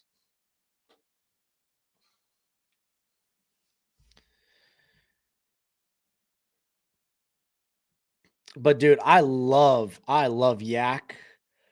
I'm a sucker for Yak. Yards after the catch. Oh. That's just my niche, dude. That's just my fetish, I suppose. And I'm willing to admit it. I'm willing to admit it. I don't know about next year's draft. If we're talking, Jason, if you're talking about 2026, you got Snowden Smith from Utah. You have Tay Johnson from Utah. Arizona State's got Keith Abney. I love Abney. He's my dude.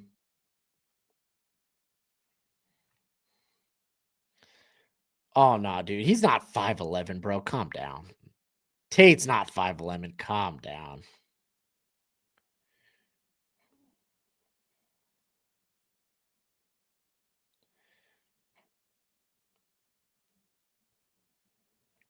Oh, I like Tyson. I like Jordan Tyson quite a bit. I think he has the best shot out of Tate and Lemon of being an elite wide receiver in the NFL. I think he might have the biggest upside.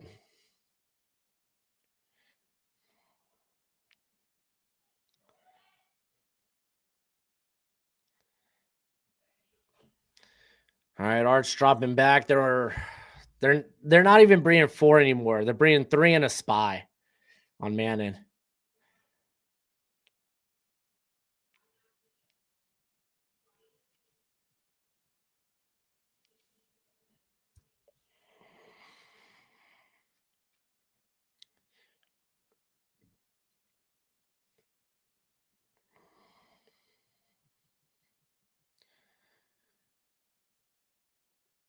Oh yeah, Denzel Boston's real nice too, 6'4", 210. And it's not like he wins downfield, but it's not like he's a jump ball guy. He can be a jump ball guy, but multiple times he has hit over 20 miles per hour downfield. The man's got some lawn speed. Who's the best at playing through the hands of wide receivers? Like Mansour Delane's probably one of the most physical corners in this class.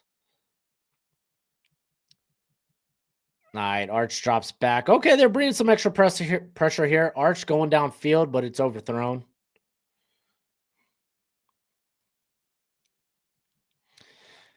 Yeah, I mean, Dramont McCoy, if he played this year, he'd probably be the best at playing through wide receivers.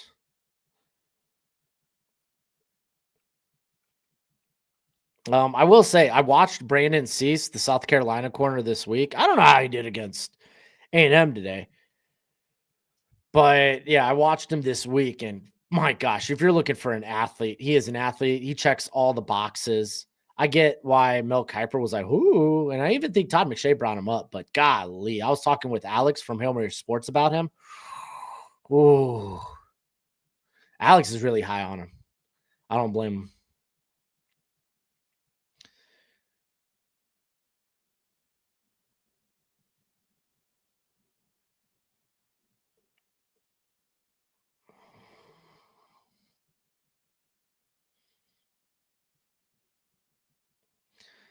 All right, 3rd and 10. Arch dropping back. Here's pressure. He throws it out to Baxter. Baxter drops it. He was really going to go nowhere after. The ball was high, but should have been caught. Is what it is. They're going to punt this sucker away. Georgia just.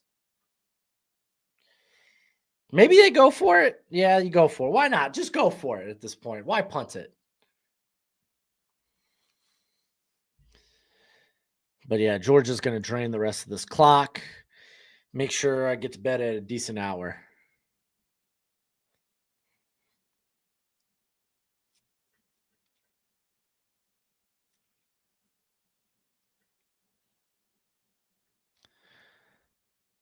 And Arch dropping back, slings it, gets it to DeAndre Moore for a touchdown. Wow, they wish.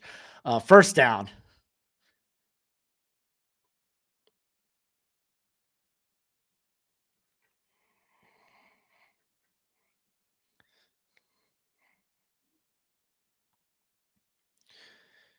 Man, they're still bringing extra pressure on Arch. Oh, fumble! That's a fumble. Yeah, Livingston knows it too. That's a fumble. I don't think he was down when that sucker got ripped out.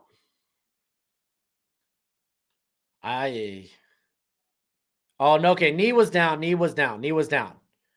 Shoot, the butt was down before that ball came out. The way Livingstone reacted, I thought the ball was out before he got down.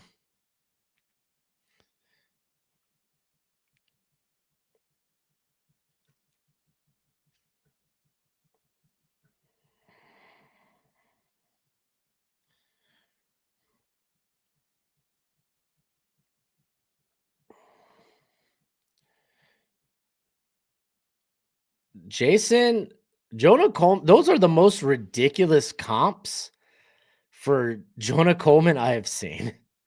Mostert, dude, Coleman doesn't have the speed of Mostert or Gibbs. You're talking about a bowling ball type at 227.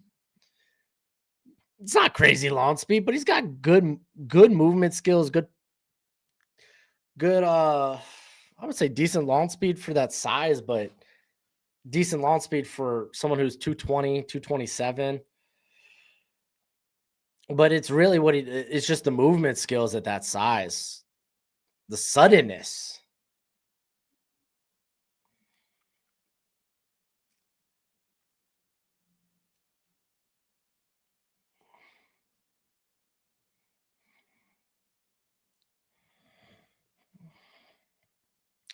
Honestly, Jonah Coleman is closer to Ramondre Stevenson without the fumbles.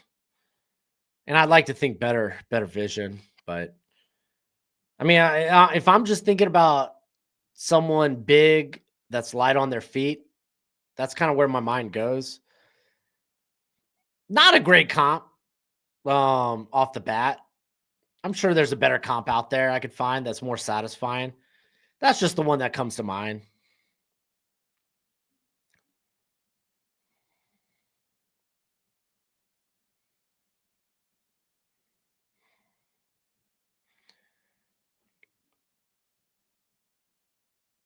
Oh, gets it out to DeAndre Moore. They're at the 15. Yeah, Ramondre 6 foot. Yeah. Yeah. Coleman's like 5'9". I'm just thinking of a bigger back light on their feet. Again, that's what I threw out there.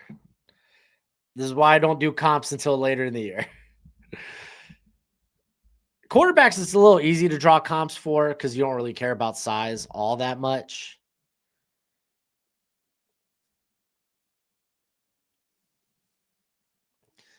But when it comes to actual like skill position players, I like to look for size and athletic comparisons. Man, and throwing this sucker away.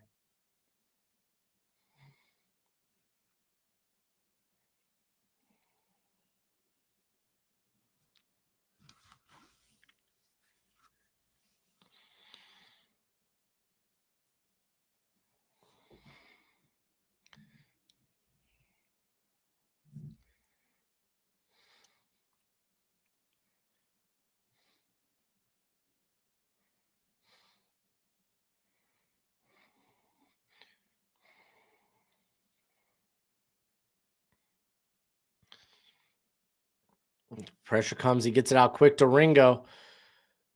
Ringo is going to be down at about the 11, set up 4th and 6.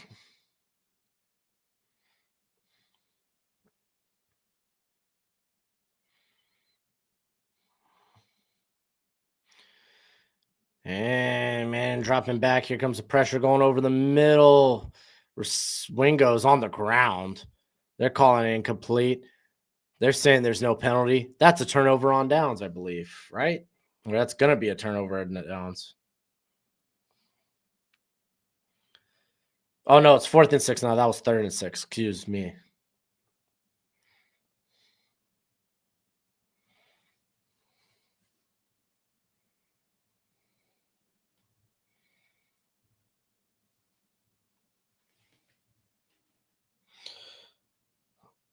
I didn't see a PI on that play. I mean, to be fair, we only saw the end where Wingo was on the ground. Oh, they bring it out all out blitz. He throws this one up. It falls incomplete. That's a turnover on downs. Turnover on downs.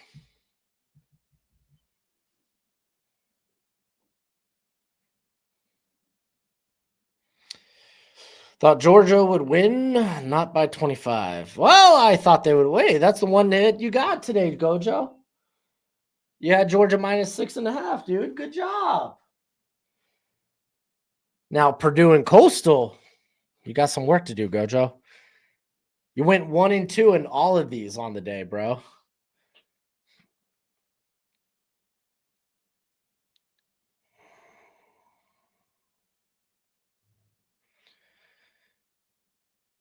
Oh, they hand this one off to Phillips. Loses a yard, but they're just trying to get on out of here. It's going to take us to the 2-minute timeout.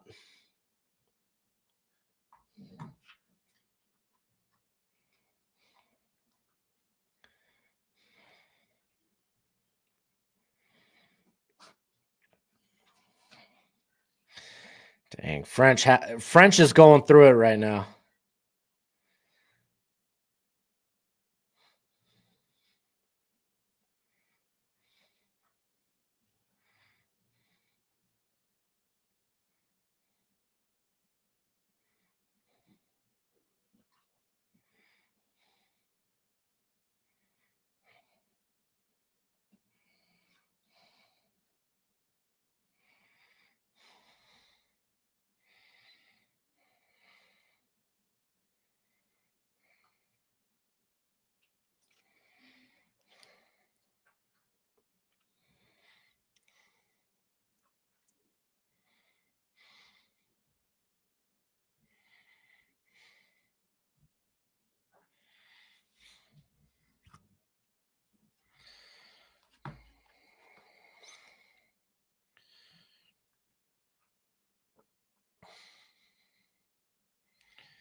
Woo.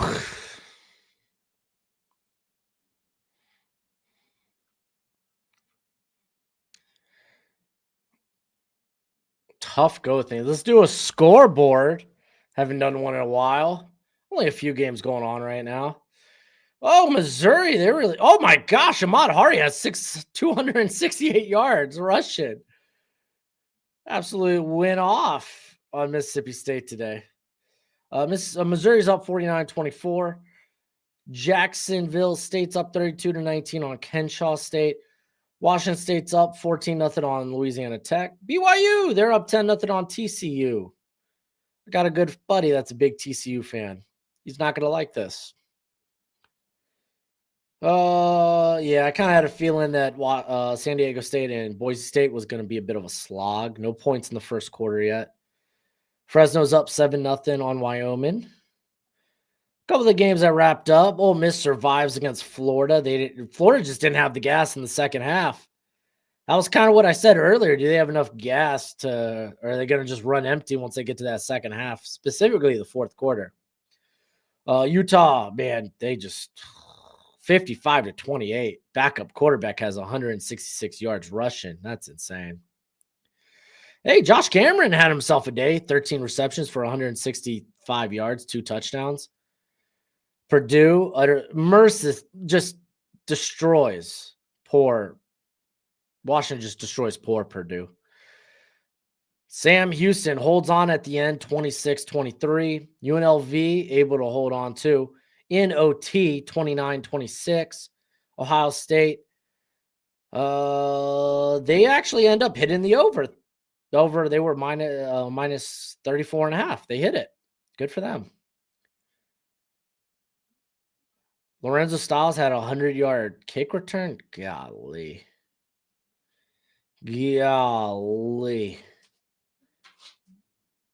Florida State wins 34-14 against Virginia Tech. Any of these games that ended more recently?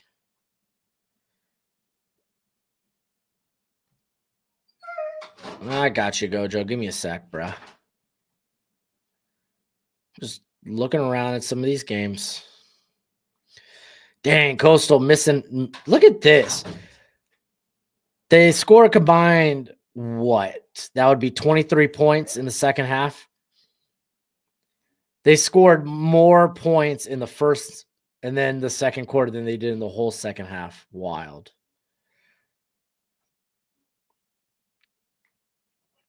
All right, I got you, Coach.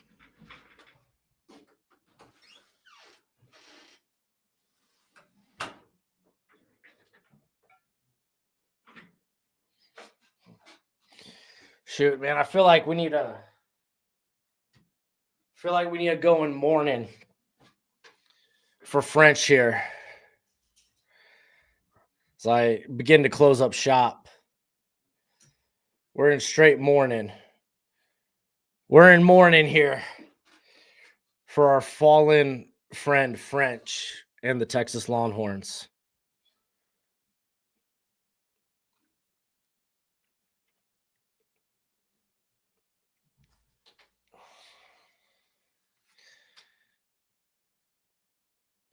Sorry, French.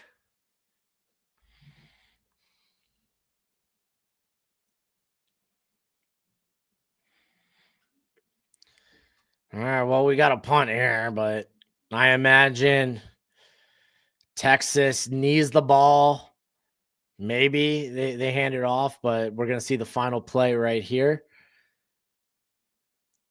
Hey, I did hit on a I did betted Georgia minus 6.5 by itself.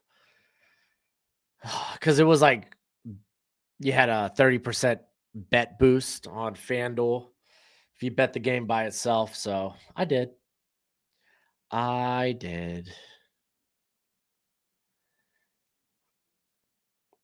man, I don't know. Like if Texas lost this game closer, maybe their season not over. Maybe win at Texas A&M and then we have a discussion. Oh, they lost close at Georgia. Kind of wish this game was much closer. Handoff to Baxter. It goes for 2 yards. That's the end of your game, boys and girls. Ladies and gentlemen, that is your final. Had a hell of a game, though, with the Oklahoma-Alabama game. But there it is. There's your final. Georgia 35. Texas 10. We'll be back again, presumably next week, depending on the time, for Oregon. USC. Thank y'all all for hanging out. We got a 3-round mock draft going to be on the channel probably Tuesday. Alex from Hail Mary Sports is going to help me out with that sucker. We're going to record that Monday night.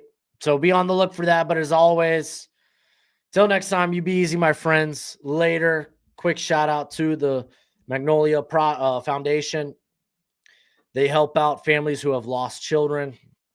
If you do want to donate to that, link is in the description. It's the pinned comment. If you're on the X, I put a link to it right below the stream, or you could check out my pinned post on X. As always, be easy. Enjoy the rest of your night. Enjoy the NFL tomorrow. May your fantasy dreams not be memes.